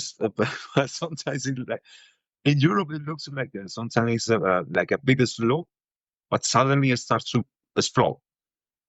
But it's a kind of a short state of euphoria when we play. Webb, have you noticed? Webb, you played Lima, didn't you? Yeah, three or four times. No, Ed's played Lima like 3 or 4 times, and you notice a difference too between the Lima crowd, the South American crowds, and the European crowds. Yep, Colombia, Chile, Brazil, they're all maniacs. Colombia was pretty brutal. I mean, a few of the places we played, we were told don't go out at certain times of night because it could get bad. So, that's one of the few times I actually listened because, but no, then the fans too. I told you the story about when we did that one show in Colombia, we had to be taken in a separate van because it was like the Beatles. Like literally, they rushed the first van, and we skated in on the second van in hoodies and went in the venue. The fans down there, they appreciate music because they don't get it. Like Europe, America, we get it. They don't. So yeah, they take it for what it's worth for sure, 100%. And Eric, you mentioned that not doing an official demo. 2003, you guys do the first official demo, and that's put out on Juan's label, Devil's Arts Productions, out of Lima. We share the label because Neyra wanted. He started the Devil's Arts production, but we just were kind of cooperated with the release of the demo with Astral Holocaust. He just released another demo of a band from Asia. I don't remember which one, Envenomment or something like that. But I think that was all. But basically, it was something made by the band itself. The labels were something that just to have something put on the tape, I think. But was really really good. Was amazing because were 2,000 copies of that tape. There's a lot, really a lot. Yeah, I'm actually going to play a track from that in a minute. And where did you guys record that? Because it's 7 tracks on that. And how long did it take you to record it? And are you doing the lyrics at that time? Are you the main lyric guy in the band early on? Lyrics. I also cooperated with the music, the arrangement, put this riff here, everything. Basically, I did everything. The music was what I charged most because of the proper guitarist. I play something, but I don't have the fluency of a proper guitarist. When it was recorded, we had the luck to be close friends. Back then, we were more, because of the time, we don't get so much hang out with this guy. But the guy who recorded this was the guitarist of Morten in the Devil-Speaking Tongues era. Sandro Garcia, right? Yeah. Armageddon he worked with. Yeah. He's also a great guitarist. I remember that he was, by that time, he was in his first years making proper professional sound engineering. And he worked in a folklorical studio.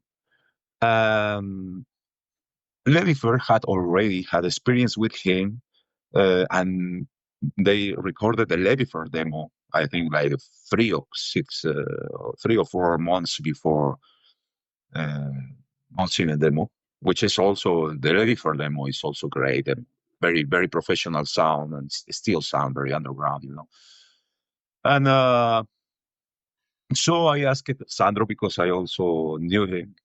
Sandro, what's the cost to record a demo? How many songs? I remember there was 12 songs, because we wanted to record the demo, and we had already the compromise to make some split vinyls. And Levifer also wanted to record 2 new songs for Levifer. So there was a total of 12 or 14 songs, It was quite cheap, super quite cheap, because it was the budget we used for that was like $300. Was really good, really good. Yeah. It was more friendship, we still had to wait for his free time to complete or finish the studio work. But Sandro was very important for us in that sense, because he had he knew what we wanted to do. He understood what we wanted to do.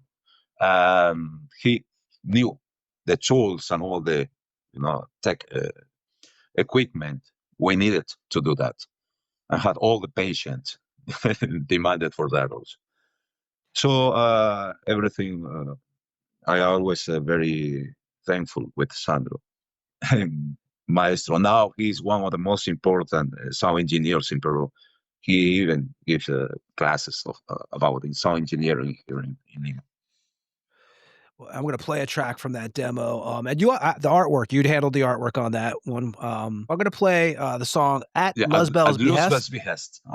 Okay, I'm going to play that from Goat Semen. We're going to play that right now. We'll be back with Erick after this track. This is Goat Semen with At Luzbel's Behest off the Goat Semen 2003 demo. We'll be back with Erick after this. It's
and that was Go Semen. So after that, 2003, you guys put out 3 splits. You guys put out, Four Spears in God's Ribs, which is like 500 Yes, copies. You also put out the Abominable Trinity of Evil that's split. pretty well fair. Hmm. Then you guys do another one after that, right? The Goat Watches, which I thought was United, which is like what Goat Yeah, Semen, those Goat were Wrath, rehearsal songs. So rehearsal Goat, song. Yeah. yeah, rehearsal songs on that. And eventually you come to a full length down the road a little bit. But is that one of the things you guys like to do at first? Is like do the splits with bands, get the songs into the other fans' ears? Kind of each band can promote it, each other's bands. Yeah, I think it's I think it's something that we must keep alive. This kind of cooperation between bands, uh, and that also gives the bands to, as you said, to give the chance to spread the music in other territories. Uh, Indeed, for example, that's something we did already with Tormentador. It was crazy because after the Brazilian ritual, where we played in 2023, Armando Lepros got in contact with me. He told me that he wanted to make the name of Tormentador bigger.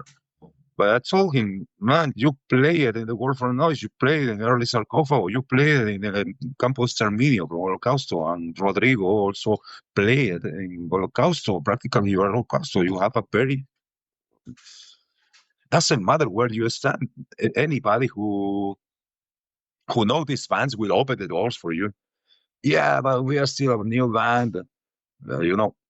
Very much appreciated for that. And that since that I think we will continue with this cooperation with other bands. If better if we are friend bands. Tormentador. This split resulted really killer, and it was our first release in Nuclear now, also, which is very important label, of course. Everybody knows. And even now we are planning to record the album. You guys also talking about splits 2004. We actually had Anal Vomit on here. I forget what episode. I think it was episode 93. But you also did Yeah. a split in 2004 with Anal Vomit. When does the friendship start with that band? We have been friends with the guys of Anal Vomit since Roy joined the band. I think because we live relatively close neighborhoods. We've been in touch for a long time. And since the release of the Into the Eternal Agony demo in 97 or 88, I don't remember, 98. But I always also supported Anal Vomit.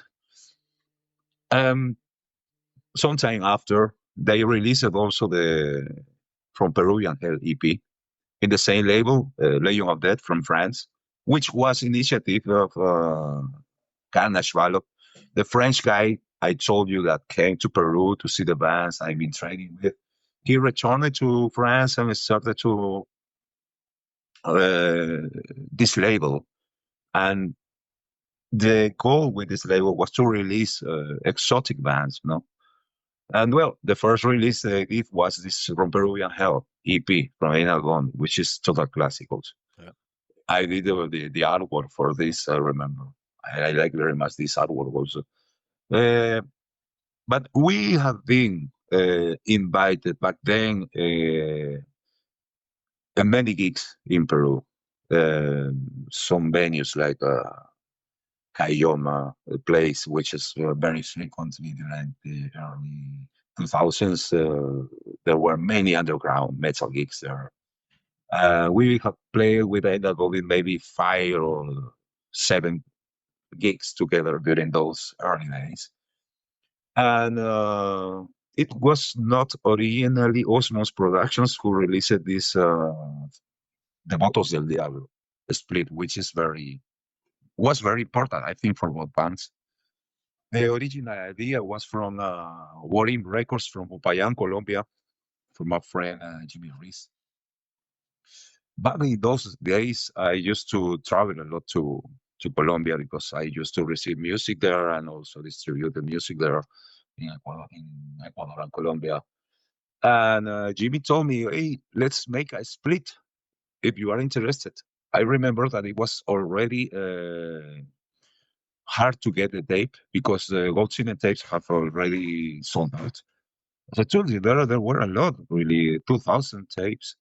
And many of these were sent to many countries abroad, Japan, Thailand, Germany, United States, and Nuclear War Now, I remember, distributed a lot at demo.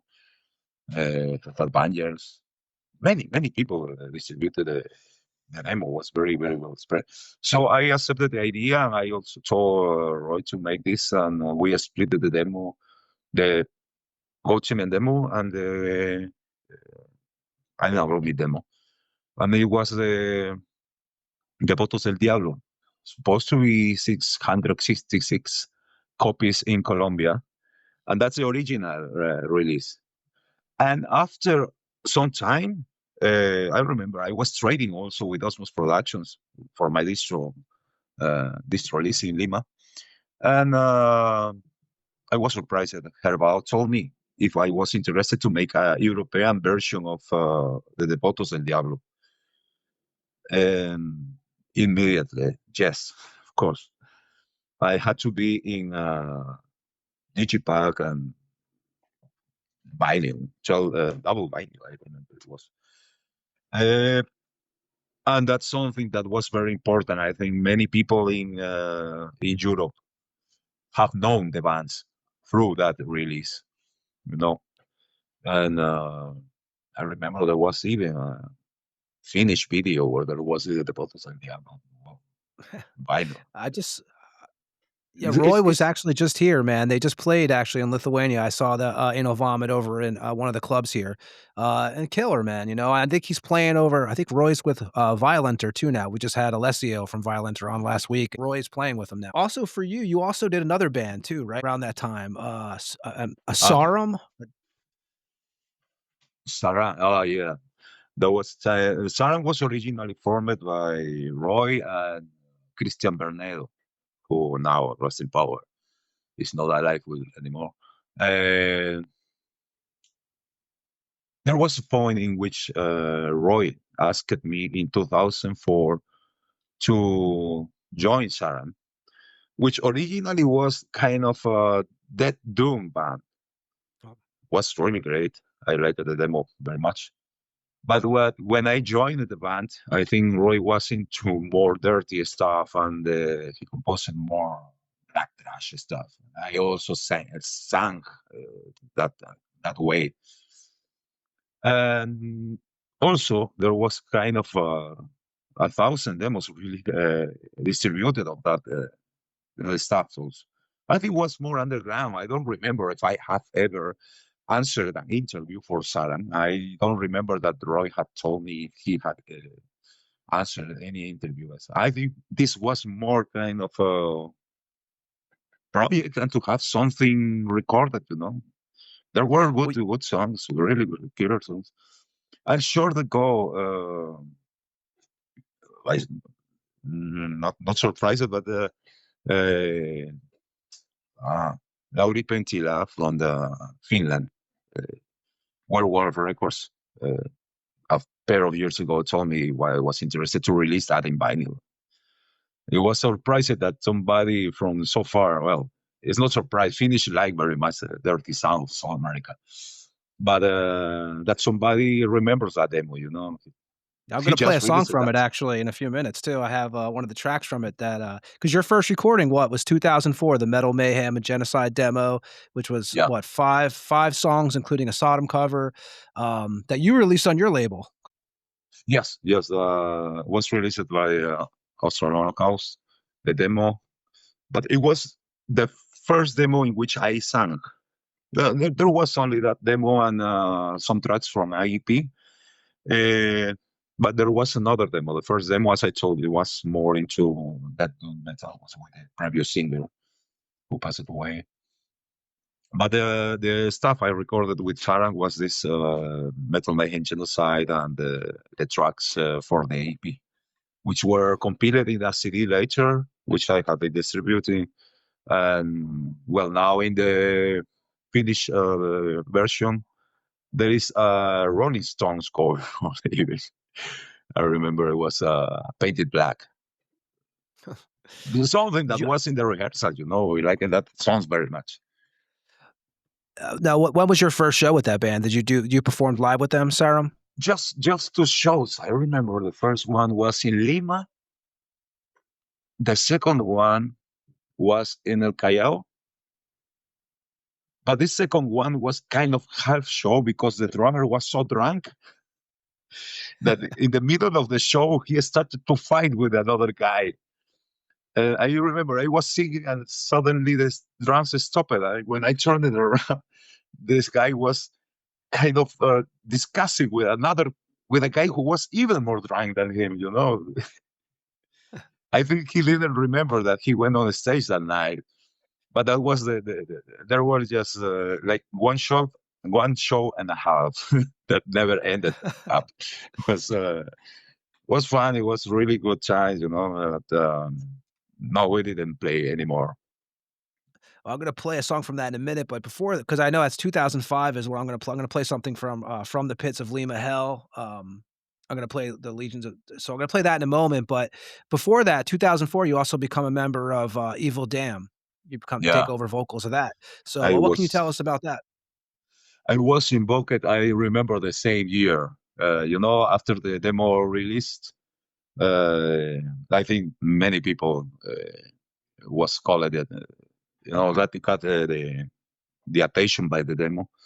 And I was called to join also some veterans, death metalers they were ex-distant guitarists who wanted to make something also brutal, always brutal, One was Evil Dam, these guys, and the other band was Saram, which was also black thrash. So everything was into the kind of stuff I would like to make, Just since 2004, I remember I also called it Satyricon to join Evil Dam because we needed. Again, we didn't have a drummer enough fast to play such kind of stuff. So I asked Satyricon to join Evil Dam. The other guys, the guitarists and the bassists, are happy with the idea. I remember Satyricon was asked to join like 10 bands back then because nobody played faster than him. But those were the most important to me, and we released the demo into the Black Alices in 2004 also. Was 7 tracks. Yes. Sarcophago cover on that. Yeah, Sarcophago. Everybody's Sarcophago fan here, All the time. What was your first show with that band? To ski something I don't remember. Maybe 2005, maybe. We have been more active in the past, But the problem with Evil Dam is that the guitarist and the main composer in the band, he works in the mines in the highlands at the south of Peru. So he has this kind of, 2 weeks working and 1 week free in Lima. So his time is very, very tight now. He had very, very big responsibility in his job. So it's limited time that we have to play live. But back then, I think we played once or twice a year. Really great gigs. Last gig we played was here in Lima with Massacre last year. Was it last year? Yes, was last year. Very good crowd also. 500 people, I think, came. Very, very nice. Good crowd. Yeah. Well, you guys, like you said, you put out the Through Black Abysses. So you did that one, and then you guys did 2005, the Evil Dam 3-way split with Toxic Holocaust, Chainsaw Killer, and then 2005, go back to Saram, you guys put out an EP titled Ambrosio on Legions of Death Records, a 7-inch, 300 copies, 4 tracks. And I'm going to play a track from that now. I'm going to play From the Pits of Lima Hell from that. And then, we'll come right back and we'll be talking to Erick some more. So this is Saram, From the Pits of Lima Hell, that came out on Legions of Death Records, 2005. We'll be back with Erick in a moment.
that was Saram with From the Pits of Lima Hell.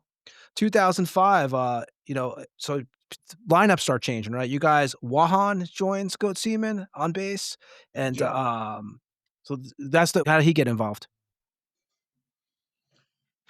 Where did we get what I'm from? I understand Yes. that. Was the easiest way. Fortunately, he got the attention from the band because it was it came to a point where where it was already hard to deal with Levifer because the new compositions he was bringing were more into a European sound. I didn't want to get involved in that. So at some points, we just stopped working with him. And before that, I remember we needed a bassist, to play live. And in this El Sótano studio, since there were many metal bands who came to rehearse there, we just put this kind of something is I just put a paper saying, we need bases for this band, influences, Sarcophago, Necrophago, Early Mayhem, Blasphemy, Hellhammer, Behest. And I put my cell number. And we had fun. He is a guitarist. He's been guitarist mainly. But he said, it's okay. I would like to apply. I didn't mention Go Semen in that ad. But then I told him, no, it's for God Semen. Oh, good. And since then, he's been always professional. And I remember that when Levifer left the band, Eduardo Mecos Locos, who was also guitarist in Black Angel when I joined the band, I called him to play the guitars. It was a short period. He was part of the band, but he also played some good gigs with us. I remember a gig with Atomic Aggressor in Lima, and then we took a trip to Santiago de Chile, and we played with Vulcano. Really amazing gig with Vulcano. Still with Angel, the original singer, in vocals. They played in Miami a few years ago too, actually. Oh, yeah. In Santiago de Chile, we played with Vulcano, and Eduardo was with us. But then a pair of years later, he didn't sign, and he didn't have time enough for the band to rehearse. She skipped many rehearsals, so we could not continue with Eduardo, and then Wahan started to take switched the over guitar. over to guitar, right? Because you mentioned earlier that he obviously was a guitar player originally, but I know he switched over to that eventually. And then 2006, you guys also put out Witch Hammer Productions put it out. The what was it? The split with Sabat. Yeah. With Sabat, which is also another one of my favorites. Well, I like very many, but it was a cool idea. Which is always the Asian maniacs, like Thailand, Malaysia, Singapore, many followers of Go Semen also there. So Witches Hammer told me if he can make a reissue of the demo also there. Well, it's another one. But well, okay. And I told him the idea. Will it be possible to make another split for Sabbath 2 to make it more, the endless kind of a split that Sabbath releases? And I talked with that splits the demo tracks from the 2002 demo, right? The one on the Sabbath. Yeah, and he agreed with the idea. He liked the idea, and yes, we had this limited edition Sabbatical Goatse. You guys also 2007. You guys did 2 live albums, correct? One from the Netherlands you guys put out, and then another one from Lima. Yeah. Or that's Japan, actually, right? There was one from Japan too. Yeah, Raids the North 7. Yes, that was from the Trash Armageddon. There's You know, as I told you, the demo had this kind of impact. There were many labels asking for some stuff to release. And there was this guy who recorded also in a journalist hand recorder, a gig in the north of Lima. And it sounded okay, something very rough, something very underground. So I offered this recording to Yukiteru Asai from the Trash Armageddon in Japan. And he wanted to make it a picture LP. And for a band who had already had a demo just 2 years, it was killer in Japan. Never thought. But yeah, that was the one in Japan, and the other one was the En Vivo en Lima Hell with some unexpected live recording from Lord Semen in Lima, this place, Cayoma. And that was from like a 2003 show, wasn't it? 2004 show. 2004? Yeah. And it was very particular because, you know, this had all the atmosphere of underground gig in Lima. This Cayoma street is kind of very well known because there are some whores and drug dealers and, you know, everything that bad that can happen in Lima can happen in that street, you know. And there was this kind of venue that was always welcoming underground bands from the street metal scene or from the punk scene.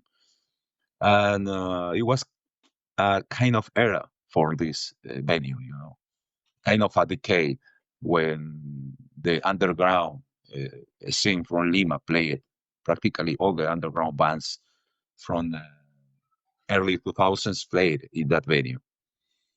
And we had this opportunity to record this gig by channels, you know, so you had the chance to make a proper mix mastering. And the guy who recorded this gig was the guitarist and leader of Epilepsia, who is now also our bassist in Genocidio. He wanted to record originally the tracks from Epilepsia, but you know, for the sake of everything, many of the bands who were planning these recordings didn't sound the way they expected. And we, who did not were aware of these recordings, could get the best proper captures of the audio. So Giovanni told me, "Hey, I got these recordings. Listen to them. They sounded really well." And he did a good mix, you know, preliminary mix, a very good one. And I got that CDR. I remember everything was CDR back then. I kept it for me. Just gave it to 2 or 3 guys around, a friend of mine. And I remember that I gave the tracks in channels of this to Sandro Garcia, who recorded the demo, because we wanted to make it the most professional way to have a very professional result.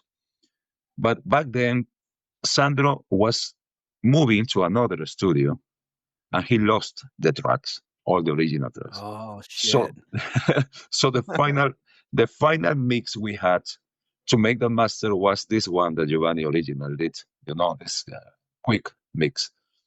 And it was pressed in a live album that is still today there are people asking me to make a reissue of that. It was our first Gold Semen release also in Hellhell Bangers, I remember. I released that in vinyl. Yeah, how did you get hooked up with them? I know that eventually Evil Dam deals with them and stuff too, but how did you hook up with Hell's Headbangers? Because I had the label, and we used to make distro. trades. Yeah, we used to make some trades, and then when the band Gold Semen started to appear here, I traded the demo also. And that's why I'm very loyal with Hellhell Bangers, because he told me, whatever you record, we want to press it, you know. He didn't expect awesome. to check, whatever you want. And I always say with Ed on this show that I think Hell's Headbangers is probably, in my opinion, one of the best, bigger labels around right now, at least out of the States. I mean, just quality releases yes, and just quality merchandise. yes, very, very top quality for everything. And they also support us very much. They make a good promotion for bands. They did a great promotion as for both Semen and the Saint and for Evil Dan. But well, that's how we started to deal with Rafael Baños. And then I had this live in vivo in Lima with a live album. And we had also, I remember the proposal to make an album from Beyond Records from Netherlands. But we didn't, because of these changes of our lineup, we could not properly sit and prepare an album. So we started to make it with a live CD in this case. Now, they released it in CD. Australia Locals also did a CD version for South America. And the vinyl version was from House Albanians. And then 2008, you back to your band Evil Dam. You guys do a split with Japan's Abigail on Heavier Records out of Peru. Yeah. You guys record the songs at ADV Corporation Studios in January. And again, you handled the art for the split. Yeah, Cthulhu and many tentacles. Yeah, I like it also in literature. I think, like many of us, we were very much into Lovecraft stuff, beside the usual topics of death metal, death, visions, more insane ways to see life and everything, darkness. So we stayed making some brutal stuff. Basically, I think Evil Dan is a band I think that need more promotion. I think sometimes I get absorbed too much by Evil Semen, but I think Evil Dan is a band that deserves more exposure. We have a lot of staff now working on it, and next time we will make a split that we are still dealing with another band from Colombia to make it. We'll see which label. But now this year we will have also an EP to be released by Health Bangers by the end of the year. Nice. It I was takes going to some ask you that time. actually. So, and we're actually later on we're going to play. We played some Evil Dam when we first started the show, but we're also going to play.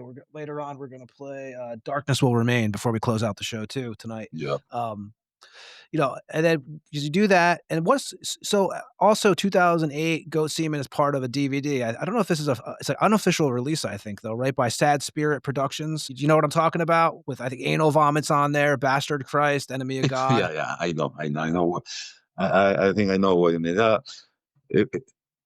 As I told you, we are a reduced group of bangers here. We know each other, and we had our friends, who have been supporting always the band, and we used to make these gigs at the dates of their birthdays, So this was the kind of party. It was a bar. It was the birthday of an old friend, Erick Rojas, who always was supporting Anal Vomit, Goat Semen, and Bastard Christ, And we said, okay, let's party. Just have good times, drink some beer, play some metal, have a good time. And this gig was recorded, and in some way, somebody starts to spread it, and it appears something that should have been maybe for us. A small group of people starts to spread everywhere. I don't know how it arrived there. That's how it goes, yeah. It's not official, but well, it's okay. Yeah. Well, and then after that, so it seems like there's release-wise for both bands, there's a kind of like with Evil Dam and Goat Semen, there's not much releases between 2008 and 2013, but 2009, Eduardo leaves the band, which we talked about already. Wahan moves over to the guitar. Yeah. 2010, Eduardo passes away from a heart failure. When was the last time you spoke to him, and how, were you guys still close when that happened? 2010, it was 2010. No, we split with him, but we were still good friends, It was a friendly split with Eduardo. I think beyond the music, we're still good comrades, because maybe with a band that didn't things didn't work. It was basically because of the lack of time to go to rehearsals and everything. But we were still good friends. We hang out, have some beers, made us some gigs, visited him. We were still in contact. And well, suddenly he died. No one expects a friend of your same age to die. Some excesses. I know. 2012, Saram releases a Lima Hell compilation on your label again, an LP CD, recordings from 2004 and 2005, 9 tracks. Why did that band officially end? I think we wanted to take again the project of Saram, and because basically we stopped playing and rehearsing because there were the problems with the drummer. He used to drink a lot, and we could not keep on moving at the same way. At some point, the bassist also, who was important part of the band, started to work in something that didn't give him much time to have the band as a priority. So it was Roy also involved more in Anal Vomit. I was more involved in Genocidio, so we kind of stopped for a while. But after some time, Roy phoned me and told me that he wanted to take again the project, to return to the project of Saram. And we had maybe 4 or 5 rehearsals with Joey, who is now the drummer of Anal Vomit. Yeah. But that was all. I think we stopped rehearsing. Sometime more passed, and I don't know, from one day to another, Roy also stopped talking to me. And he did the same with many people in the scene who was around him. I know there was this kind of a change of attitude, Once or twice I tried to talk with him. He didn't want to talk with me, but I think that was practically the end of everything. I don't talk with him since like maybe 5 years, if I know. He's more now involved in Anal Vomit, I think. Yeah, he's doing that. Makes a lot of touring. He just returned from Europe, and now he's preparing a South American tour, I think. Yeah, and he's playing with Violenter too now. 2013, Goat Semen puts out the 3-song demo Holocausto on cassette through your label again. So that was a demo pretty much to kind of get people ready for the debut full length. We wanted. I released that. It's used to happen to Goat Semen. What I planned is to make this kind of promo for the album, just to spread maybe 50 copies to close contacts, label, or something. We already have Hellhead Bangers planned to release that album. And we wanted to get also a license in Europe, which was later Cult Records from Finland. And what originally was planned to be just a 50 copies tape ended up like 800 copies promo to it. I remember that even Impurat asked me permission to make some copies of that. Also, there was Witch's Hammer also make a Asian version. There was even in Turkey, there was a version also called Soy Kidding in Turkish language. Amazing in Turkey. But well, there was a lot of spraying. It was kind of a first set before the album was releasing in 2015. And you also, was that the same time period, you also did vocals, a guest spot on Infernal Curses EP? Yeah, I The was Ends Upon invited to Us? make a cover, for Hades. was for the Hades cover. Mhm. And you did vocals on it. No, it was a different period, I think. I don't remember if it's but more or less the same year, but were different sessions, because the tracks from the promo for the Holocaust promo were taken from the original album, but was a different mix. But the vocals for the Hades cover in Infernal Curse EP was something just made for that commitment. Also, 2014, Evil Dam puts out the Black Effigy EP on Hell's Headbangers. Yeah, very obscure, very obscure. I think it's some of the most obscure tracks we have recorded. It was a cookie. Looks like a cookie, the EP.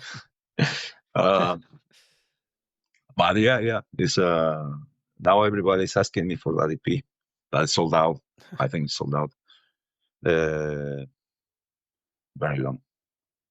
I think must be more. We push the band more.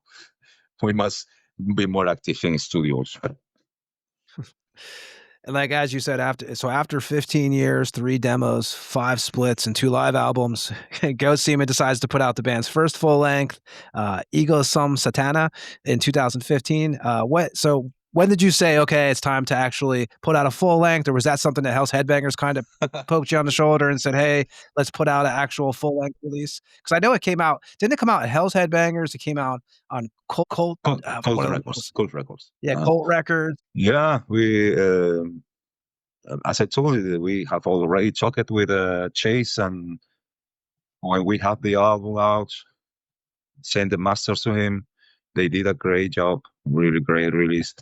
Also, Cult Records also was really, really great because, Sammy, the guy who is behind Cult Records, was also behind it. So it was good people, the right people behind the releases, And it really was great because this also led us to go on our first appearance in Europe, in Finland.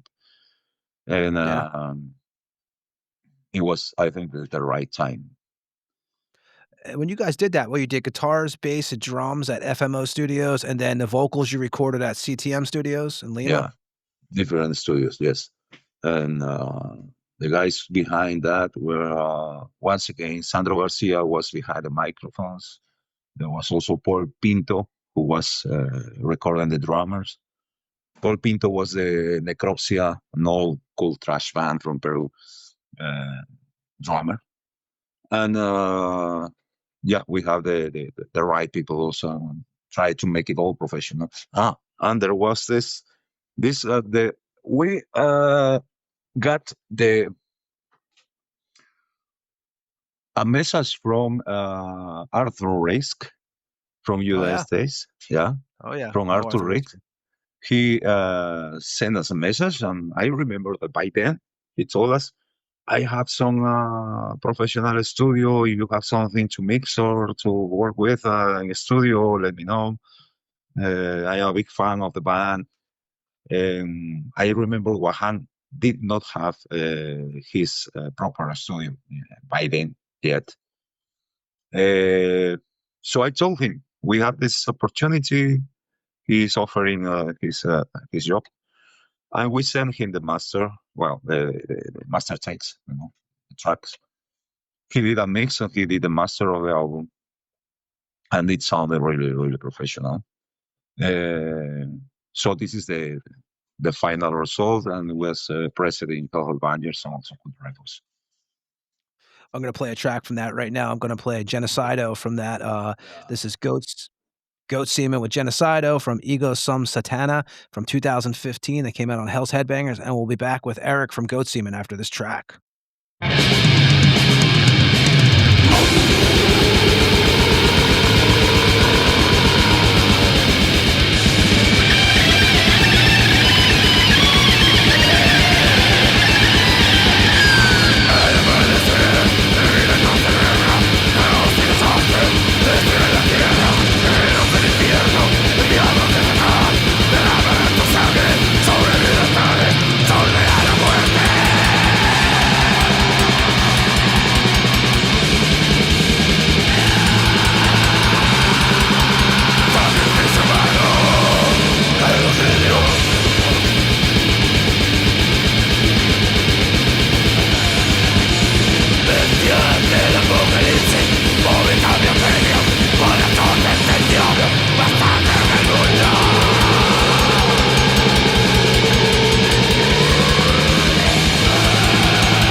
That was Goat Semen with Genocidio.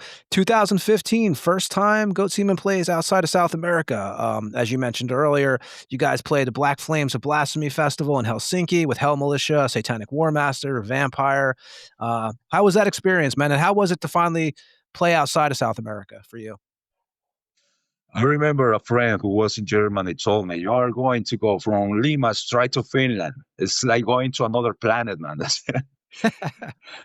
Really, that's amazing. Finland is crazy. It's like a country of metalheads, you know. We live in a city where there's 11 million people. Lima have 11 million people.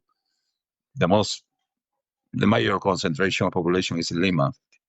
And when we arrived to Finland, there were few people. You know, it's a 5 or 6 million people country. You know, Helsinki has just a part of that, and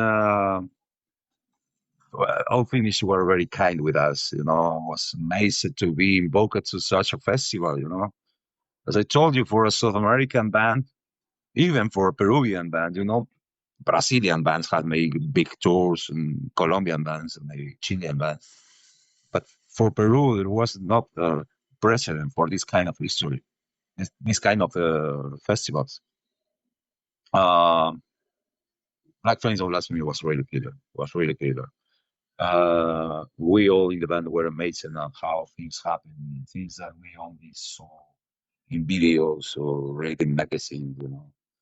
And the performance was really great. And we we could also get the audio tracks from that concert, and we released it. Yeah, what you guys do release eventually. Yeah, and was amazing. That's why I personally would say, you know, we have this kind of a special feeling about Finland because they have been supporting us since the beginning. I remember I met also there in Mari Halas, who was metal giant. Was, you know, almost 2 meters high. He makes Dead Metal Maniacs festival now. There, he's been very much involved into the black metal scene now. He's in Assassin. But they were all very kind. They supported us. I remember Mari was the first one who wanted to bring us on tour to Finland in 2004. But back then was really hard for Peruvians because we didn't have we had to deal with visas for each country. You know, we would visit. Right now we have free entry to all the Schengen area, so we have no problems to go around in touring. But back then they supported us very much. At the point they wanted to bring a very unknown underground Peruvian band to tour Europe. We only want them. It was And you guys go back there too, again in 2019. Yes. Yeah. So also 2015, your bass Necro leaves the band, and Evil Fucker gets involved. He also played with Beheaded Saints. Yeah, Necro was really great bassist, but his career was kind of something so engineer or something that has to do with animals. I don't remember exactly what was this, and he got this kind of I don't know which is the name of this in kind of beca, you know, when you have the studies paid by the government in another place. And I wanted to go to Finland with him because it was the most fair thing, because he was part of the Ego Sum Satana lineup. He recorded the album. He was on the road in hard places like Colombia, Ecuador, going with us. You know, someone that struggled with you on the road in the hardest ways. He was loyal also to the band. So it was a minimum to bring him to Finland. Fortunately, this kind of his studies will start in Australia in December that year, and we had the gig in November. I remember we got the visa for Finland without problems, and the Finnish guys paid the flight tickets. Really amazing, really expensive even today. I think on that it was crazy, but We went there. We stayed there the 3 days of the festival. It was really amazing. It was everything professional. You know what I mean. It's totally different. In South America, you always have the risk that something wrong is going to happen at the last minute in the You gate on the expect it, right? road. Yeah, yeah. Everything is a reason to get anxious, when you tour in South America. But when you go there, you are just relaxed and just wait for the moment you have to play because everything works the way it must work. It was really amazing, really, really great experience. 2017, the Rotten Messiah comp is released 5 tracks, which is what? 2 tracks from the Trinity, 2003 split, and then 2 tracks from 4 Years in God's Ribs, which is 2003, and then 1 track from the Southern Storm of Evil comp that Yeah. you guys did on Legions of Death Records out of France in 2006. And then 2017, the first time you guys ever played the USA, which we mentioned a little bit earlier, you guys played Destroying Texas Fest with Possession, Black Witchery, Cyanide, Profanatica, Kill. How was that experience for you? And also, what was your first thoughts entering the USA? That it was really, Helvan just had this Hell's Bash, his festival, their festival, and Chase, as always, as I told you, out of gratitude with him is eternal. Did all the papers to get this P1 kind of visa for musicians, he paid for the lawyer to have this permission from this office in United States, which acknowledge you as a musician, so you can enter with a P1 visa. And everything was planned to arrive on time. I remember in the early days of September. The festival was like 3, 4, and 5 of September 2016 or 15, I don't know. 16, I think it was. But when we applied for the visa, the embassy in Lima has the last word to schedule the interview to give you the visa. And they gave us the visa, the dates for the interview, like 2 weeks after the date of the festival. So he paid. He paid for the visas. We got the visas, but didn't get them on time. We got the visas. We had 1 year to tour, to do whatever we wanted in the United States. But and there was also this Paul Dansky from Metal Threat. Yeah, he does Metal Threat over in Chicago. Yeah, now he's making a festival. I remember that back then he told us, he contacted me and he said that he wanted to make a tour with Ghost Semen. But well, I told him because the deal was that we will. The proposal was to return the money that Chase invested on the visas, and this turned the dates for the tour a bit expensive, I think. And the tour back then did not succeed. So time passed, and we didn't have the chance to make another date in the United States to play live. So we could use this time of the visa that the visa gave us. So I told Chase about this. Sorry, like Montes mentioned me if we were able to play in the Destroy Texas Festival. Because Impurity was invited, but they could not come to the festival because of problems with visas also. But we were able to do it. And I told about this matter to Chase. I told him it's better to make use of the visa and go there. About the money of everything, well, we can deal something in the future, but I think it's better if we at least make 1 day at least. Yeah. Make it use of the visa. So that was the case with that was all the history behind this opportunity. It was really great also, playing with Profanatica, Black Witchery, Possession, from Belgium also was there.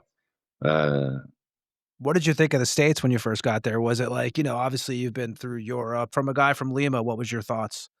Yeah, it's different because our previous experience out of the southern hemisphere was Finland, which is quite quiet, Um, but Texas, Houston was fucking hot. Finland was cold. Houston was like 36 degrees. In Peru, we reached those kind of heatness, but We're talking it's Celsius, everybody who's listening. Like Celsius, like that's fucking hot, 36. yeah. Well, hey, the crowd was really great. The crowd was really great. We also played with more was it? No, but Thomas Stench was there. I don't remember more was that was there also. Thomas Stench was there also. I played with his bullet bells and his stats also, and were a really great experience. Must say, it was really great experience. Very big city, long squares. I remember that Patrick from Iron Bonhead told me there is this place 3 blocks from here. There is Italian food. All you can eat for $6. I was going to ask you, what'd you think of the food? Come on, man, you are talking with a Peruvian guy. I don't know if you know, but Peru has a large variety of foods, And that's the problem with Peruvians when go out of Peru. Food is something we really miss a lot. And this place of the Italian food was all you can eat, and there was also pizzas, Coke, and more bread with butter and Breadsticks something. and Yeah. Everything you Yep. can get in the pizza place, But yeah, it was cheap, but we wanted some meat, so we are used to eat a lot of animal protein. Yeah. That's a problem also in Europe. This last tour, the Brazilians also, we are fucking carnivore. We are carnivore. Brazilian steakhouses. I know these places Yes, we have them in the States. And in Peru, we also have a lot of fish, a lot of meat, a lot of chicken, a lot of guinea pigs also. They are pets in other countries, but we eat them, Oh, really? I didn't know that, actually. I remember that I told that to the owner of an herb in Copenhagen. We ate guinea pig. Is there a place where we can get it? In a pet shop. I was about to say, fucking pet store, man. Yeah, the pet shop. But I have 2 cats behind there. Please don't eat them. That's great. 2018, Satyricon leaves. He actually leaves. So he leaves Goat Semen and is replaced by drummer Goathammer. Yeah. How does he get involved? I know he also leaves Evil Dam too and is replaced by Diego. Who also plays at Abigail. How do you hook up with those 2 guys, and why does Satyricon leave both bands? He actually didn't leave. I asked him to leave the band because it was like already 2 or 3 years missing some rehearsals, not taking so seriously the meetings we should have like band. So everything turned to delay, even to record the album, the Necronomicon album for Evil Dam. We tried to rehearse for half a year, and he didn't got the songs, in his head to perform them, to record them. So we could not spend more time waiting for him, And so I asked him to leave. And it was really hard because many years working with him in 2 bands was hard. But it was a decision we had to take. I told him. But also, in the same, Ildan got similar to very well respected names in the Peruvian scene. If I needed somebody to be fast and to have this kind of level of techniques to play the drums in Evil Dam, but I also needed this brutal, rough animal speed in boxing. So I already had been checking some drummers in some bands. And Diego was very young. I think he started to play drums like 13 years old. And his first recordings in the studio were like when he was 15 years. Now he's like 30 years old, like not 26 years old. And was amazing. He's a dedicated drummer. And when we presented the Necronomicon album, he just, I don't know what's the name of this program. He just make a kind of map in the computer. He just listened to it. We never rehearsed actually the songs with him. And he went to the studio and recorded everything without rehearsing with us. It was, and he did that really great. He did really great job. So with Diego, we did in like 3 months or 4 months what we could not make with Satirical in 2 years. So it was the right decision to put him in Evil Dan. As for Hammer, I met him when I saw his band, Maze of Terror, very good, the thrash band. And he has all this attitude, the diehard attitude, likes to listen to every band that crosses in front of him. That's a lot of heavy metal. Also, we grew up listening to lots of heavy metal. And all the classical South American bands, a lot of thrash metal bands. So he had all this wide range of things that we wanted also to. And he had this kind of brutal kind of hitting the snare, And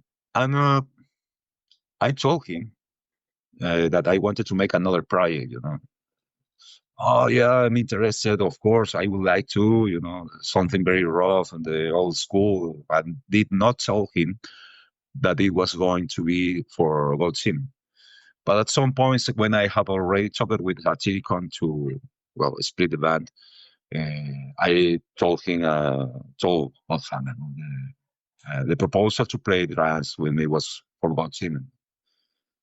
Was good because I don't know, every drummer here is afraid of Satiricon, Everybody thinks that he's the fastest. And that was what I was going to ask you too. Is it like, I know in Florida, any place I've ever lived, there's like in the town, there's like 3 drummers that play with like 25 bands. Is it the same in Peru? It's hard to, so it's everywhere. It's universal. Yeah, it's universal, yeah. It happened with Satiricon. After the demo, he had like 12 bands, and also Godhammer was also the kind of drummer who was afraid, I don't know if I'm going to make it because there are sudden changes. The blast beats are very brutal, fast. But that was good because, because of his studies, Wahan, the guitarist also was sometimes out of the country. And we stayed in Lima, I remember, for 1 month and a half with a bassist, Evil Father, trying to train Obed Hammer. And in that, during that period, 6 weeks, I remember that we rehearsed like 3 days a week. So it was a good training, very hard training. And he was always he covered the expectations we had. When Wahan returned, he started to play the guitar because Wahan also is the kind of person who likes that everything works very, very, very perfectly, very perfectionist guy, very professional one. And yes, everything started to work okay with Hammer, and the change of attitude. He was very much into the band. He was very much into make things work faster, We started to tour. We started to have the chances to fly out of South America. Everything had been working very, very well since Hammer joined the band. Everything go more smoothly. You mentioned, we actually mentioned that release already, 2019. You put out the live show from Finland, 2015. I'm sure I'm going to fuck up this name, but Nadan Halvatesta? Nadan Helvetista. There you that's go. Yeah, so curious. I knew I was going to butcher that. The phonetics in Spanish are similar to Finnish. That's something I noticed, and it's easy for Spanish talking guys. Not Angel Betisa, yeah. It was translated into English will be "See you in hell." It's something that I always have said at the end of every show. No, nos vemos en el infierno in Spanish. And as I told you, we had this the tracks of this gig, and I told Hervé Banyers, we have this, we have good pictures, the cover is something we can manage, and it worked and everything. It has been another live album with very good sound. That 2019. You guys do a split with Infernal Curse, who we spoke about earlier from Argentina, who you also guest on their EP. You guys, that's the first recording, right, with Goat Hammer and Evil Fucker that you guys did. Yeah, the only one we did with Evil Fucker. You know, it was very very slow time. Yes. Yeah, that was the initiative. A proposal from Erick from Infernal Curse, who has his own label there in Buenos Aires. He said, well, let's do something. He also, I mean, this is also a very long time God Semen fan. And we did that split.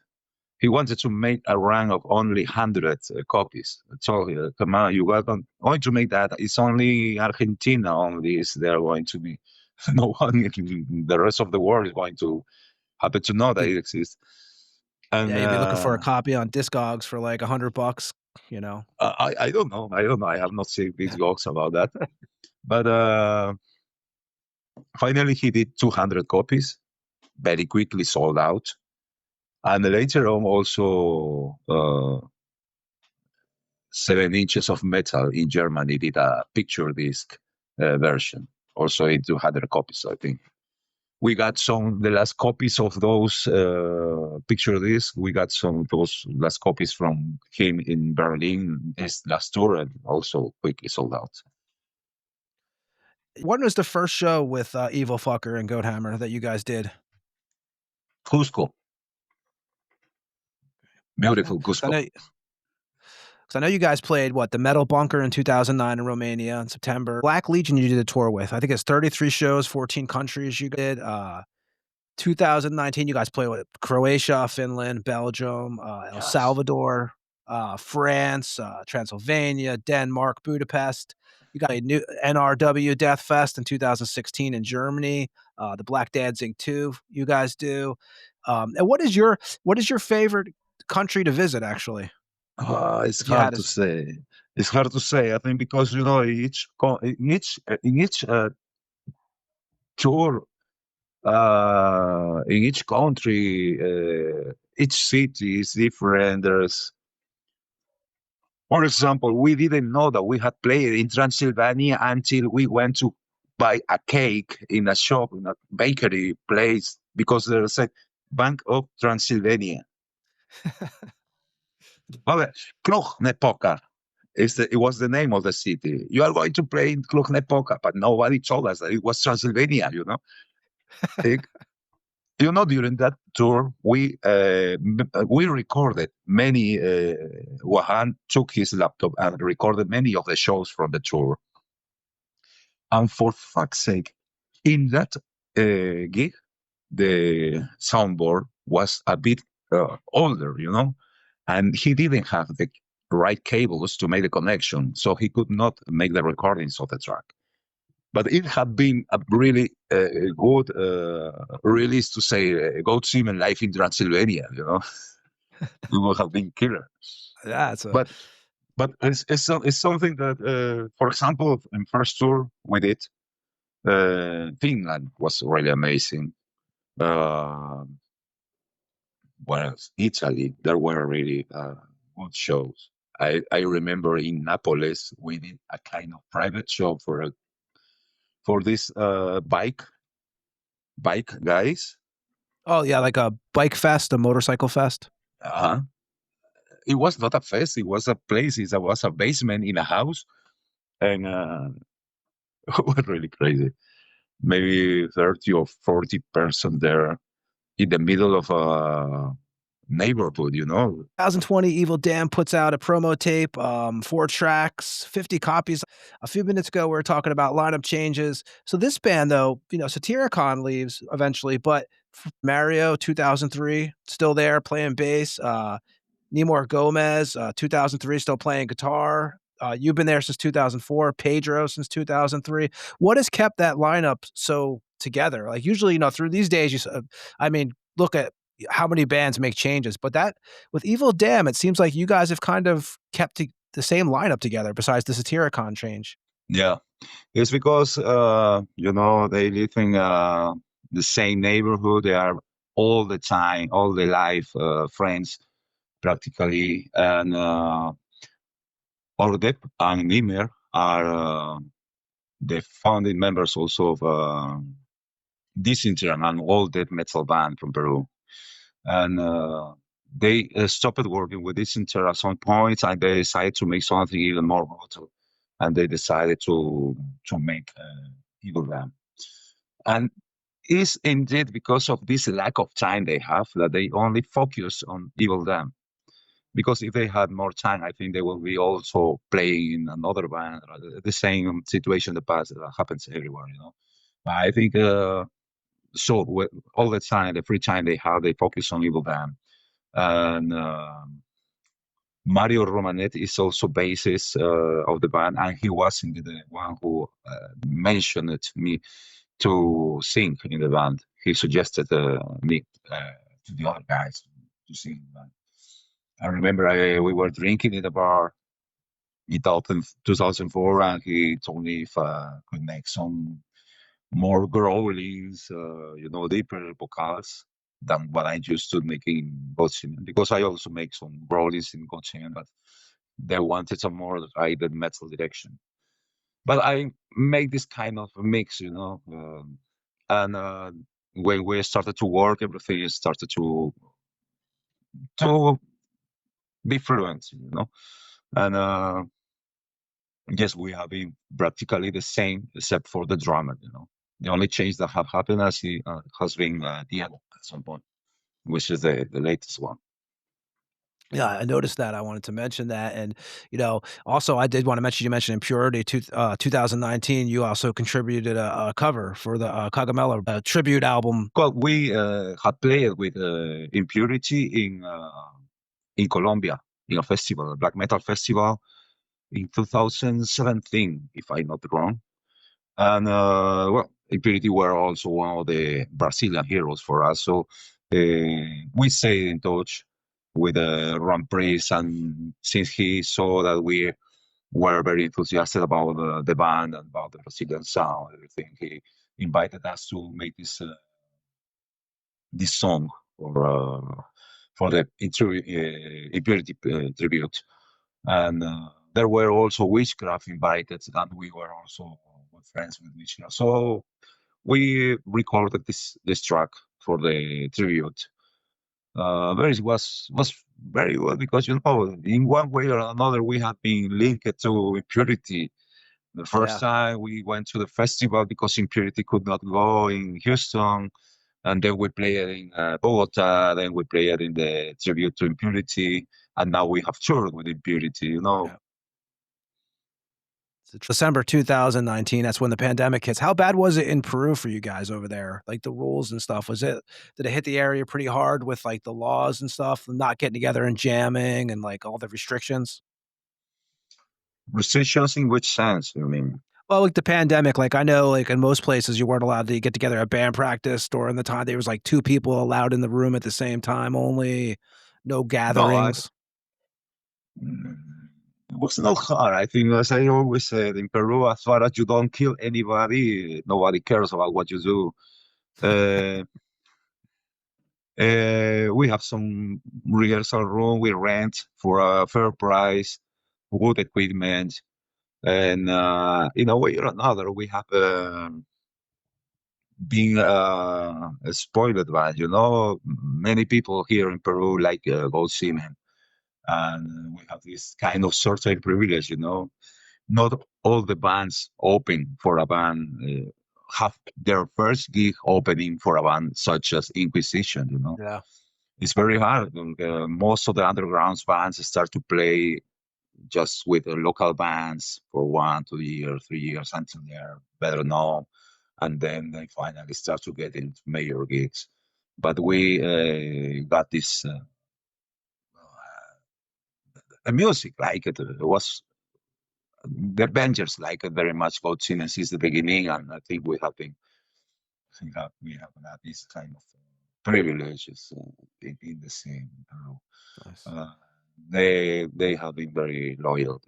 Now the people look what we have done, the source. As I told you, I think we're Anna Gumi and us are the two bands that are touring now Europe. It's something that any band dreamed of during the 90s or early 2000s. So it's totally different in early 2000s. Peru practically did not exist in the metal map, in the world. But you guys now, are going to Texas and stuff. It's pretty. Yeah. But for example, now you go to major countries where the metal scenes are bigger, be it UK, be it Germany, be it United States, and just say Peru, and they know, and they go, they know Morton, they know Addis, Old Singer, and some other bands, because there are good bands here, but they are still in the works of making a name bigger. Yeah. That makes total sense.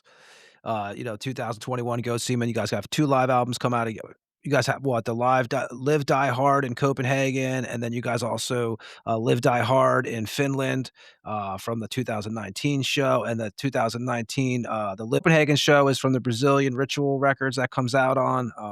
In 2021, you put out the Evil Damn compilation, Chaos Genesis. And then 2021, Evil Damn releases Necronomicon, the band's first full length. That is does that co-release with Hell's Headbangers and Cult of Darkness out of Bolivia? The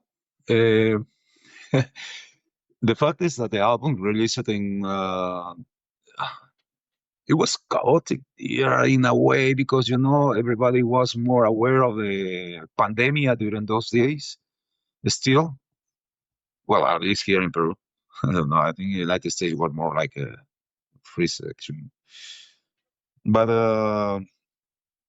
they did a great job. It was a double LP release. We like it very much, the result. And you mean the Bolivian tape version?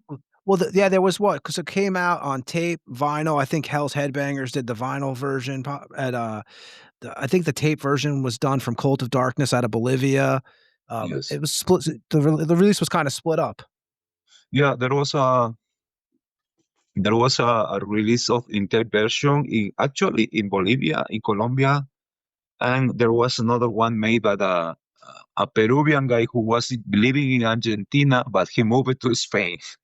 So there are these 3 tape versions, each one of I think 50 copies or 100 copies.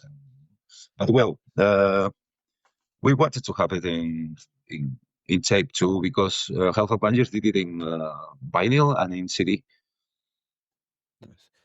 I'm gonna play Evil Damn Darkness Will Remain off the Necronomicon record that came on Hell's Headbangers 2021, and we'll be wrapping up with Eric after this track. This is Darkness Will Remain from Evil Damn.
we're back with Erick from Evil Dam and Goat Semen. You guys also did a tour in 2023, Goat Semen, with Massacre. Massacre. Uh-huh. That was something we didn't expect because we had already been invited to the Brazilian Ritual Festival in March 23, and Eduardo Tiri had invited us with much anticipation, like a year before the festival. It usually takes that time to organize everything. And I used to have these health issues also. We were invited even, I remember, 1 month before that for the now festival because Giuseppe told me that there was an Australian band that didn't came. I think it's Stargazer that didn't came to the festival. But I rejected because I have these problems with this kind of, I don't remember the name of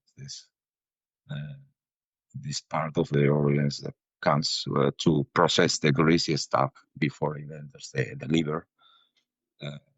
Have too much problems, well, health issues, and I could not go to this festival because it was going to be the festival in Tijuana, but we were invited, and also we had this invitation to the festival in Brazil, which was really great. There was blasphemy, what cries, what pennies. There was Mystifier, witchcraft, with including the drummer of Behest with them. There was Tormentador. There was also Castipas, Mausoleum. There's a lot of brutal bands in Brazil. It was an amazing festival. And as we were preparing to get the festival get ready to the festival, I also was getting ready to get the surgery. So I got the surgery, I remember, in the middle of February, and then we have in March the festival in Brazil. So I have like 6 weeks to get better from that. And during all this period of time, my friend Alex de Moller from UK phoned me and told me that they were part of the organization of a tour for Massacre from Colombia. It was a 12 days tour in Europe. He told me if it was possible for us to go with them. Of course. Well, the condition is to get the tickets paid. In that opportunity, we got that. He told me that, yes, the problem, that's not the problem. So we went on tour with them. It was really amazing. It was really a new beginning for us in this experience of the tour because, the tour in 2019, we had a lot of issues, problems with the organization, and we were not really satisfied. It was very, very much stressing because there was the logistics were not good, But during this time, we worked with a new booking agency who did a very, very good professional work. We had all the accommodations for the transportation, the ride back line. Everything worked so fine. And the guys of Massacre, we knew them from the past, It was really, really great because, and even Alex de Moller told us to label the tour South American Hell because that very first time that two bands from South America toured Europe. Not even in South America, such a thing happened. And it was really, really a success. We had this killer experience. Massacre was very, very happy with the result of everything. We were very happy with the result. There were very good comments. And what we returned them and we started to work in new studio material. And then we put out the Fuck Christ in Cool. Half Bangers. You guys put that out. Also, 2022, you guys put out a split with Coven of Impurity out of Italy on Cursed Records out of Italy. And then you guys. So, why did Evil Fucker leave in 2023? We had too many. We are still good friends, but when you go on the road, it's not the same than when you just meet somebody for 1 or 2 hours or 2 or 3 days a week. Is you share all the days together. He's a kind of person that got very anxious easily, and there were situations during the tour with Massacre that well, I didn't like, but it's not a time to discuss. We got to solve things. Anything we had to discuss, we did it in Lima when we returned. So I prefer to split ways with him, and we're still good friends. We stay in contact. I explained to him the things. He understands the point which I explained the things. So we are still good friends. But that's mainly the thing. He is cannot control his anxiety under pressure. Let's say it that way. Did I see too? You guys had a liquor out 2023. Like you guys had some kind of I don't know what kind of liquor it was. It was like 44%. I saw it was a goat semen packaged alcohol. What was this? I don't know. Can you still get this? I've never seen this until recently.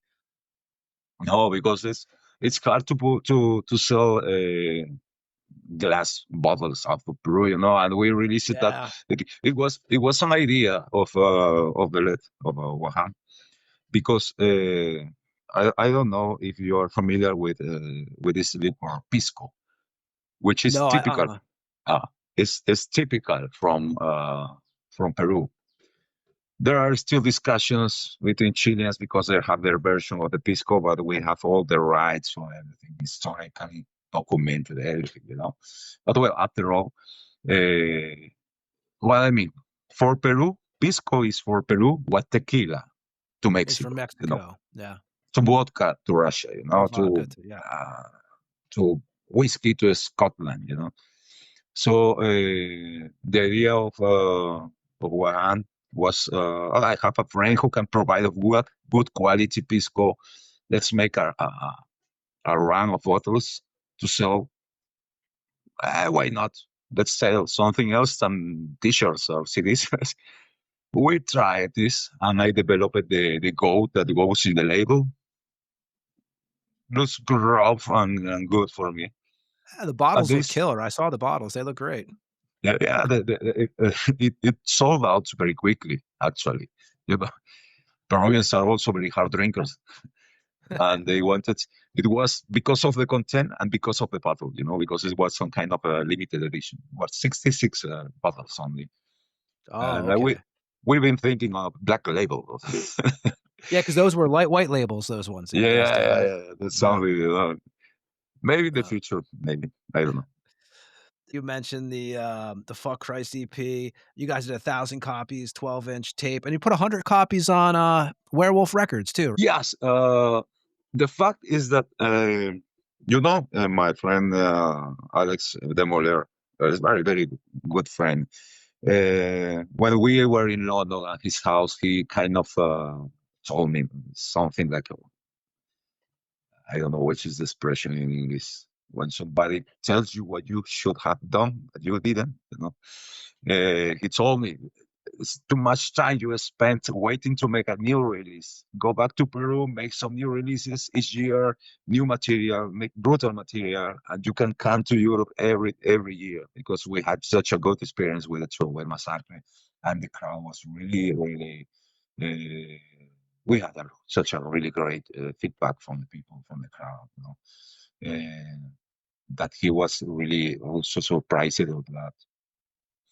I remember he organized the final date, which was in London, and he told me when he started the tour that he had sold only 17 tickets. His expectations were for 150 tickets to cover all expenses, to have everything, advance accommodation, food, everything. And he was skeptical maybe at some point, but I told him, let's make some good shows and let's see how it goes. I think the feedback from the first tour, the first dates, will work for the final dates.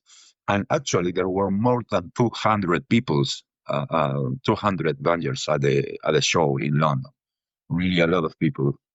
I myself was the first time for a Peruvian underground band to play in London, and was really to see such kind of amount of people That's there. awesome. And there are videos even. The people went really well.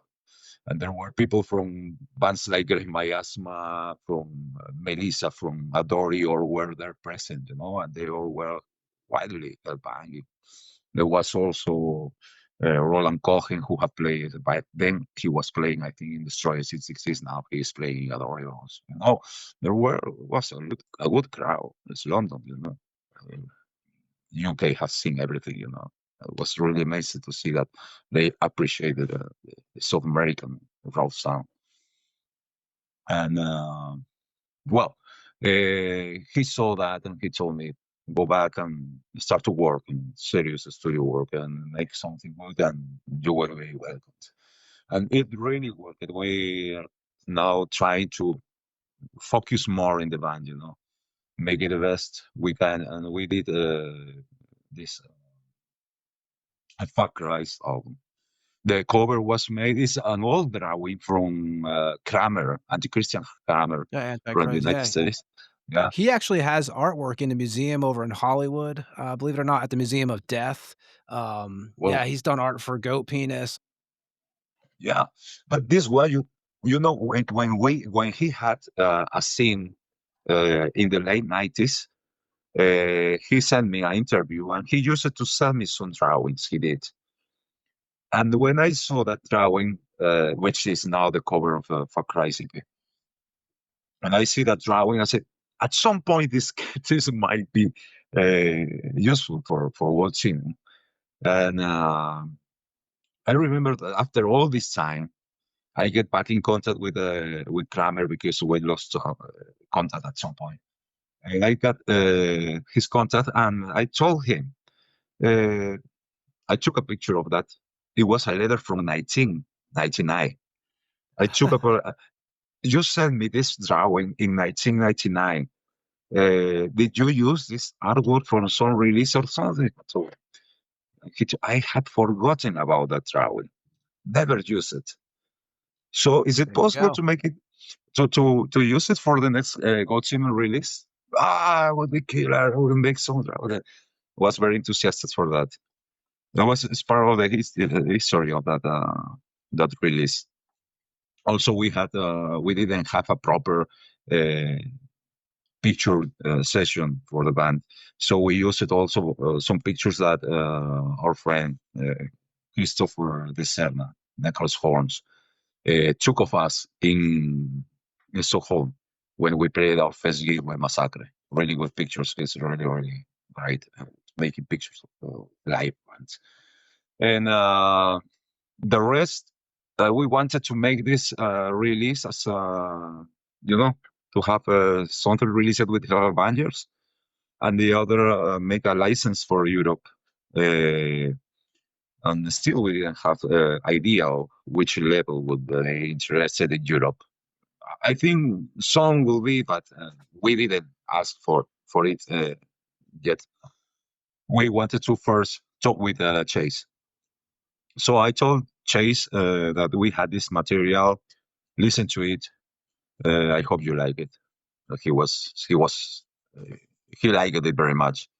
And I told him the idea to have a license for Europe, because that's something that underlined also Alex told us, that it was important to have some European label releasing something of Code Siemens, so the bangers there have more access to fresh Code Siemens stuff. And but Chase told me, what if I release 1,000 copies? No, it's not usual. Usually all the labels offer 500 copies. Yes, but we want to have a very good distribution in Europe. Okay, I will talk with Lauri Pentila from Finland again. Werewolf. Finland is kind of headquarters for some conspiracies for Bolshevik always. And I will make a special color for collectors here if you want it. So okay, you do the work. I mean, it was really, really very good distribution. Hasselbanger has a very good distribution. And, Yeah, what the did reviews Werewolf do? were- 100 blue copies, right? Was the Werewolf Yeah, copies? 100 blue copies. There are red ones and the traditional black vinyl. Are you a vinyl guy? Like, at the end of the day, if you had to pick your, obviously you run a label and you've been in bands your whole life, like, is your Yes, choice of media vinyl? just I have my own collection. I think about 2,000 LPs now. Nice. It's a good quantity here in Peru. It's very hard to.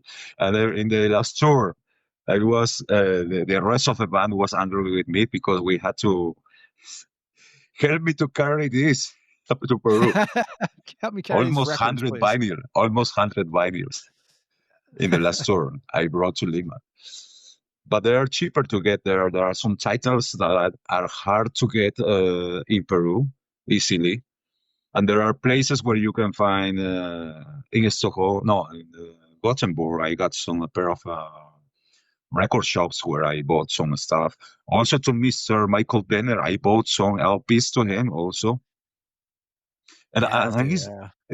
of course, and it was not only for a picture. I went also for some vinyls. And well, I also like other kind of stuff, the priority is metal, but I also am behind, for example, got some vinyls from the streets, from UK also, yeah. all hard rock band from the 70s. Music is endless, It's impossible.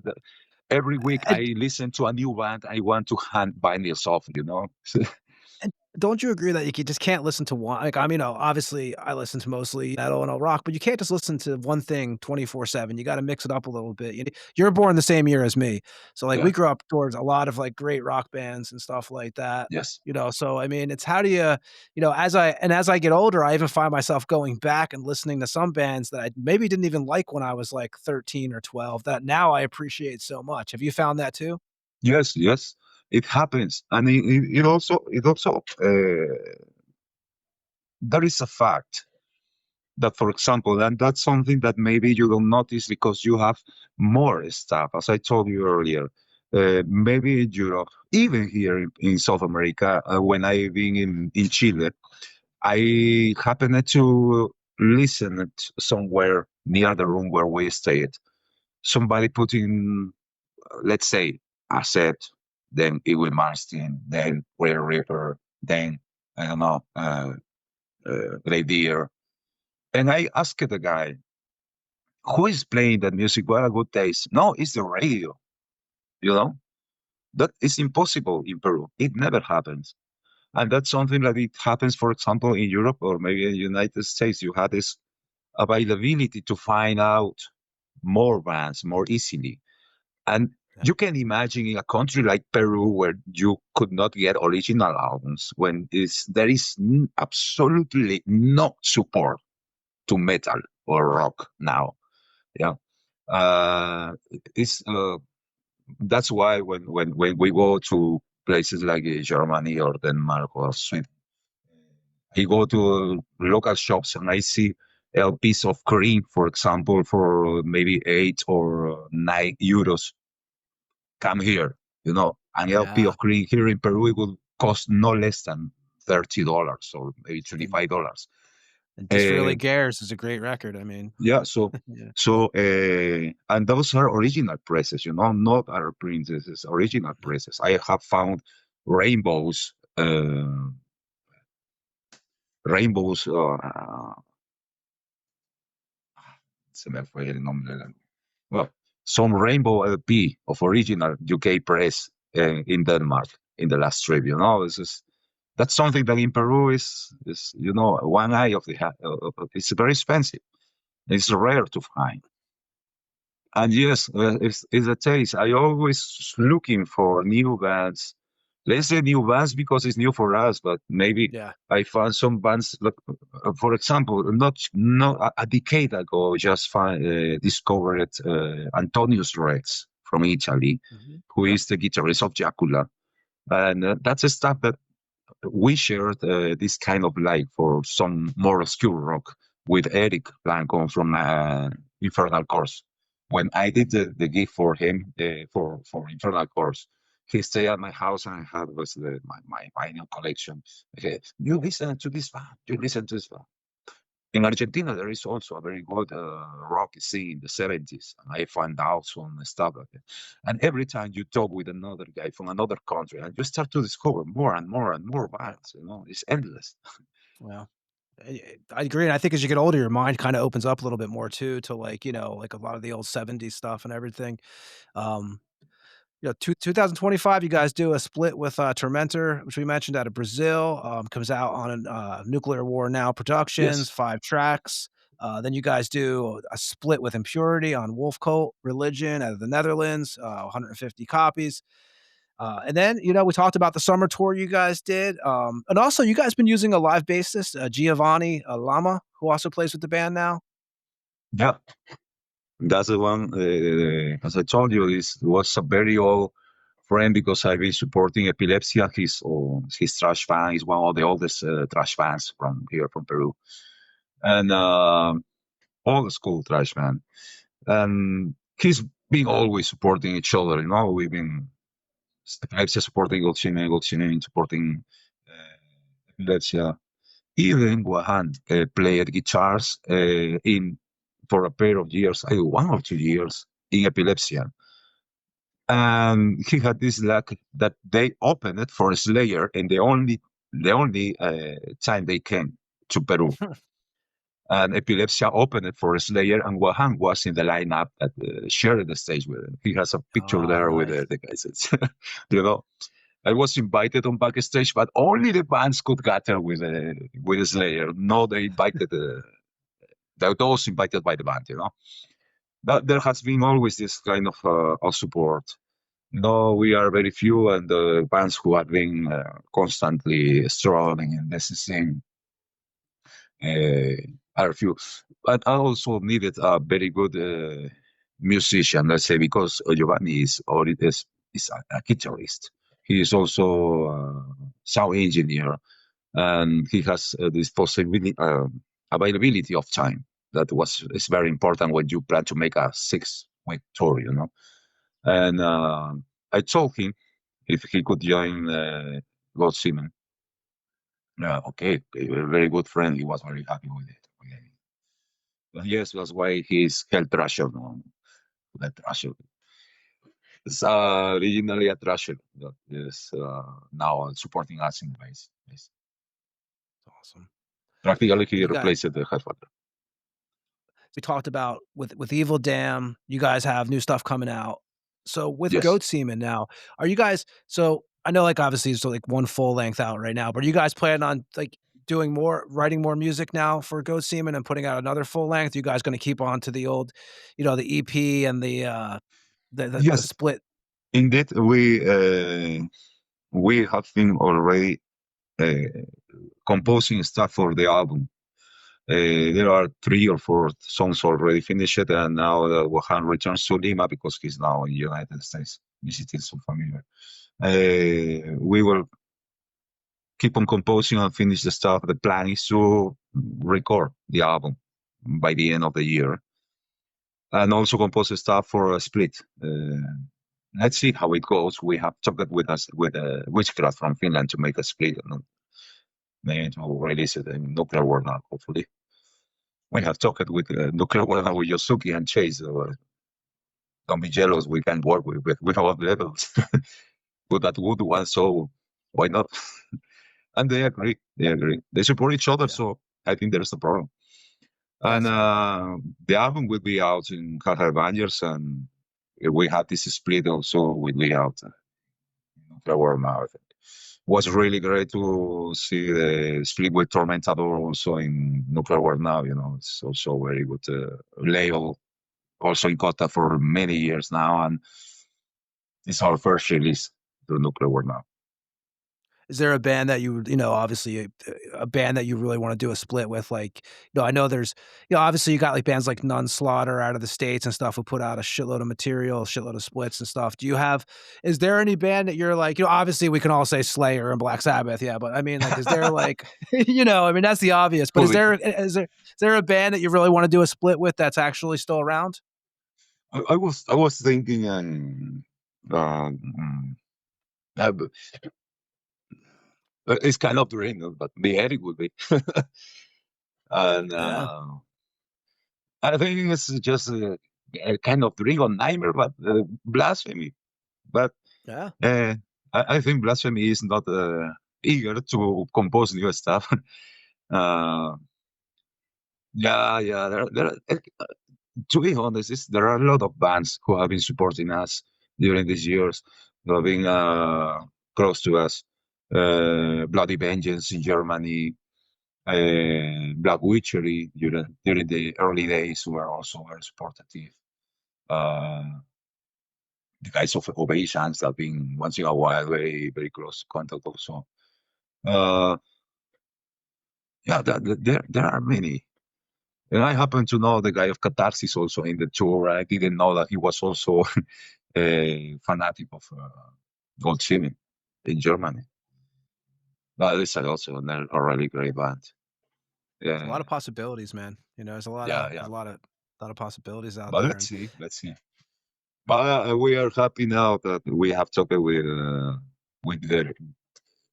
Witchcraft, because we have been in contact with for very long times since they were Black Fist, and I hope next year we have enough time and material to make the split before Royal Tour.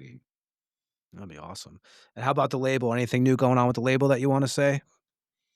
The label just released this. Just think that I know this is not going to be, but it's Epilepsy. Just the first album of Epilepsy is a release I just did before we went on tour, and it's already a Peruvian thrash metal classic. The first album from 2003. I must start to work to promote it abroad because I didn't have the time to make it before that tour. But that's the latest release. And the next one is Ayaguaira. Also, it's a band, let's say, pagan metal band from the highlands of Peru. And also the CD version of the Tormentado Semen split. I think those are the next releases we are going to have. Yeah. Nice. And anybody who's looking to find, where would you send people that want to check out the label and the stock and do you have a Bandcamp or just a webpage? Yes. We have the Bandcamp. We have as I told you, I am kind of Neanderthal for technology, but these are the tools now, no? And I know. These are the tools. So we are trying to keep updated with Bandcamp, with Instagram, and with Facebook, everything, Technology is kind of a bitch, but if you got to stay on top of it or it leaves you behind, that's the problem these days. And every day it's something new. It's not needed, bitch. It's a bitch needed. Well, Erick, man, first of all, I got to say thank you, man. We talked a couple months ago and you kept your word, said you're going to come on. I really appreciate that, man. We're really looking forward to this, man. I think that, I know we took a lot of your time as we do on the show. Total respect, man. Killer band. You guys keep it true. It's been a long time you've been doing this. I just really appreciate you giving us all this time on the Tampa Morgue, man. Thank you very much to you, Tony, and to the Tampa Morgue.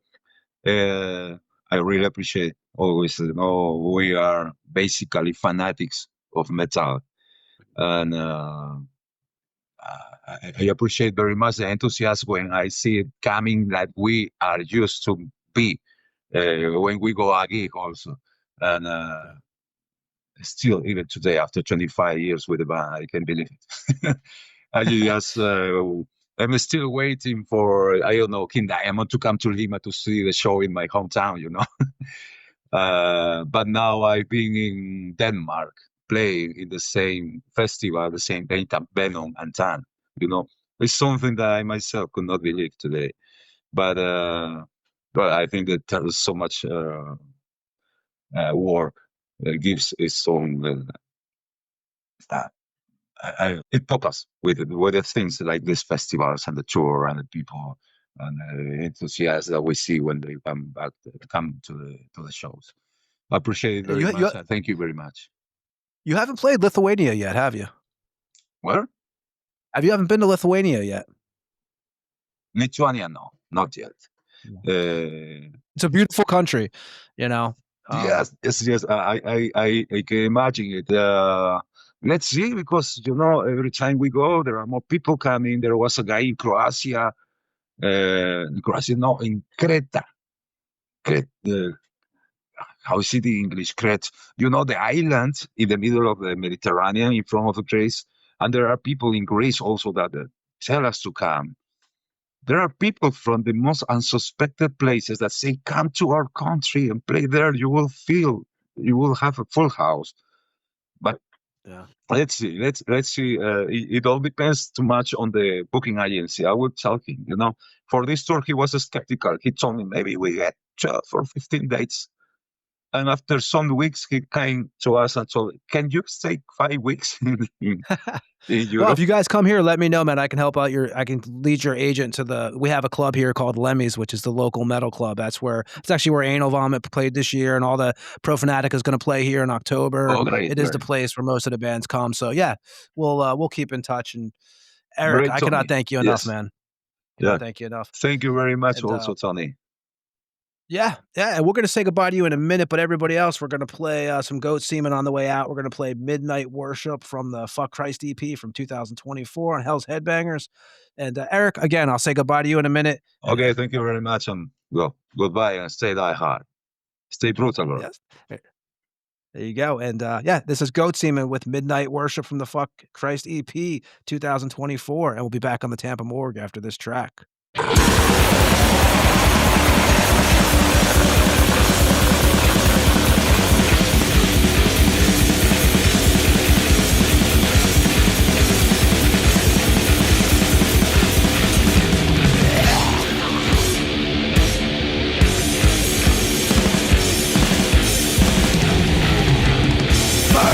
Noises in the night, forgotten, done, and again. Invoking of forces wrong. Bring the nation, taking the suicide path. Every eye opens, and leads to the dark of a grave. Breathing our tongue, yes, we retire. Killing me, the darkness of time. Breathe in the air, flames of death. The echo of hell, rise up.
And that was Goat Semen with Midnight Worship off the Fuck Christ EP that came out on Hell's Headbangers July 26th, 2024, and 105.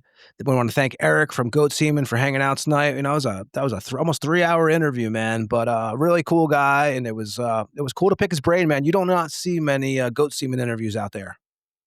No, you do not. You might see a lot of goat semen out there, but not interviews. Exactly. Yeah, no, it was great to talk to Erick, and we appreciate him giving us his time. I always appreciate it when I talked to Erick probably when I told you about it probably 2 months ago.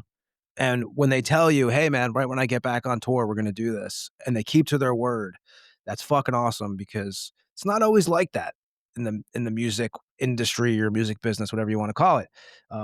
So definitely appreciate Erick doing that for us. Anybody who hasn't checked out Goat Semen, you know, now you pretty much know all the history. But real cool guy, right, Ed? Oh, absolutely. We definitely appreciate him hanging out. We got some mail tonight we got to read, which we don't get to do that. Yeah. Good you know, questions. Made me got some think about, you know, when I get put on the spot, it always drives me nuts because I can't think of stuff in the back of my head. So, I kind of blank, but yeah, there were good questions all the way around. No, we appreciate it, buddy. You can always send the questions to thetampamorgue at gmail.com or, of course, the Instagram page. And that's, I know next week we have a guest, and then the week after that we have a guest. Got Ed, a.k.a. Nameless Void, coming on from Negative Plane. And then the week after that, we have Daniel Avenger from Nocturnal coming on, and some other stuff in the works, too. So, as always, we are busy around the Tampa Morgue. Yeah. We're not shy of having 3-hour interviews either. No, it's become actually compared to some of the other ones we've done, 3 hours seems kind of like, it's not as when you do 5, that's a real when you're ready to piss in buckets in the studio, Yeah, and five is a stretch, and that's more, obviously Jeff Manis and King Fowley were kind of anomalies because Snowy Shaw too, 4 hours. Yeah, Snowy Shaw. I mean, it's because of not only their history, but it was more than just going through their history. It was more like a superficial hangout because like King Fowley was like the most relaxed hangout. It was just like, it was almost like we were just sitting here bullshitting for 5 hours, because we learned a lot about his personal life and stuff outside of music, that we learned about. So, and I'll say this, it didn't feel like, even though I know it was 5 hours, like it didn't feel like it for sure. All those guys, like with Jeff Manis and King, like it just felt natural. And Snowy, it's the way it should have went. You didn't want to leave stuff out. I mean, the Fowley interview, I think I always tell everybody again, and the Vanna, all those interviews, like there's just a lot of personal stuff in there. So for sure, a lot of info. Yeah, a lot of info. Amazing. We're at 105. Yeah, and just it goes so fast. We've been doing. It's unbelievable. We've pretty much been doing an episode a week. I have to do the calculations, like when we first started doing the show, but I'm pretty sure we average an episode a week since we started. I think if you average it out, because there were sometimes in the beginning we were doing 2 a week. Yeah, 2 a week, and then sometimes there'd be a lull, or we would do a show ourselves to fill the void. But yeah, we haven't been able to do our own show. I think it was in the early 90s, when we, I think, or even before that, maybe I think like late 80s, early 90s before like we've done. Yeah. The last one was right after Jeff Manis. That was the last one we did, the episode after Jeff Manis, which was a recap of the Jeff Manis episode in a lot of ways. And then after that, dude, we never looked back. Yeah. So I guess it's been, many shows, probably. Yeah. Wow. That's crazy. 25, 26, 27, 28 shows, something like that. Man, that's nuts. Yeah. And it's like, and we had the guests keep on getting, it's just killer, man. I really cannot complain. And again, we appreciate everyone who listens. And Ed, I don't really have, I don't know about you, man, but I have a little party going on in my house tonight. There's a little get together going on as everyone heard, we had Shatras hung out. That was the first time we had actually someone just pop on and during the intro, which was cool. We're going to do that again too. I know that Revik's going to come on here. There's so much shit going on that we have to figure out. So. Yeah. I'm cooked. Yeah, I'm cooked too. Ed, next week, 106. We got Ed. It's going to be a confusing one. We got Ed coming on from Negative Plane. So we'll have two Eds on here. And Ed's Ed's an old brass mug guy too. That's coming on. Now he's in New York with Negative Plane, but he's been in our neck of the woods for a long time, back in like 2000, 2001, 2002, 2003 time period. It's probably the first, besides Terry, first guy from America in a while. Yeah. I can't think, because everybody's been from Peru Well, and we had Italy. Adam from Cardiac Arrest. We had on. That's been how many episodes ago? Probably maybe 10, not even. I bet you it's like 5. They just played with, we were just talking. I don't know. Me and you were talking to him, I think, when we were doing the live stream the other day, because they just played with Autopsy and Acid Witch over in Detroit last week. Yeah, he was chiming in on the Instagram post. Yeah, the Instagram live thing. We heard from Danny from Cancer this week too. They're going to play in Portugal. He'll come on here too. He was telling me he really dug the Terry Butler interview, which of course he's a bass player, so it's to be expected. But we'll get him on here too. Besides that, Ed, tell them where they can find us. Apple, Spotify, YouTube. No video, sorry. You can email us at thetampamorgue@gmail.com. Instagram, we went live the other day. We're gonna try to do a YouTube live maybe once a week. Ed knows I hate it. Like, I'm trying. I do too. I do. Well, I don't mind the video so much. Camera. It's just a lot of times people get on there and they want your money. That's all they're doing. They just pay me, which of course we would like some money. Yeah, for sure. But we're just trying to do it so that it's a break from the typical monotony of just a podcast, so that we can kind of talk about whatever's going on, or if something's happening. Just a quick. But the interviews won't be on there. Yeah, no, it'll just be us popping on, and if you got questions or whatever, like we were getting some stuff the other day on that Instagram live, we can answer them. Because again, if you send us emails and we're not doing our shows, and these shows that go so long, we don't want it to be a drag out and then nobody listens to the emails as we read them. We kind of want to make it important, because you guys are important. When you email us, you're taking time out of your day to ask a question. We want to make sure A, we answer it, and B, everybody gets to hear our answer to it. And if it's at the beginning or the end of a show, I don't want it to get lost in translation. You know what I mean? I would rather it just, but us trying to do a 3-hour show and then fit all this information at the beginning and end, and it's tight. Yeah, and people have been sending some requests for bands, and totally do that, because we have no doubt we'll look into it. Like, if we can get somebody on that you send us that you want on, and we have interest to getting them on, we're going to see if we can make it happen. It's not only up to us, it's up to them too. So right. And again, if they have a publicist, that intertwining demon in the middle kind of makes it harder for us sometimes. Yeah, Axl Rose ain't coming on here anytime soon. You're not getting Axl, no Mick Mars, none of that shit. Shit's not happening. But no Zach Wild, it's over. So yeah, it's not happening here. Most likely. I mean, I guess never know, but never say never, right? Never say never. But Ed, let's get the hell out of here. Let's do it. Thanks for everybody for listening. We'll be back next week with Ed from Negative Plane. Peace. See ya. This is King Fally from Deceased, and you just listened to another episode of the Tampa Morgue. Tune in next week and stay fucking dead.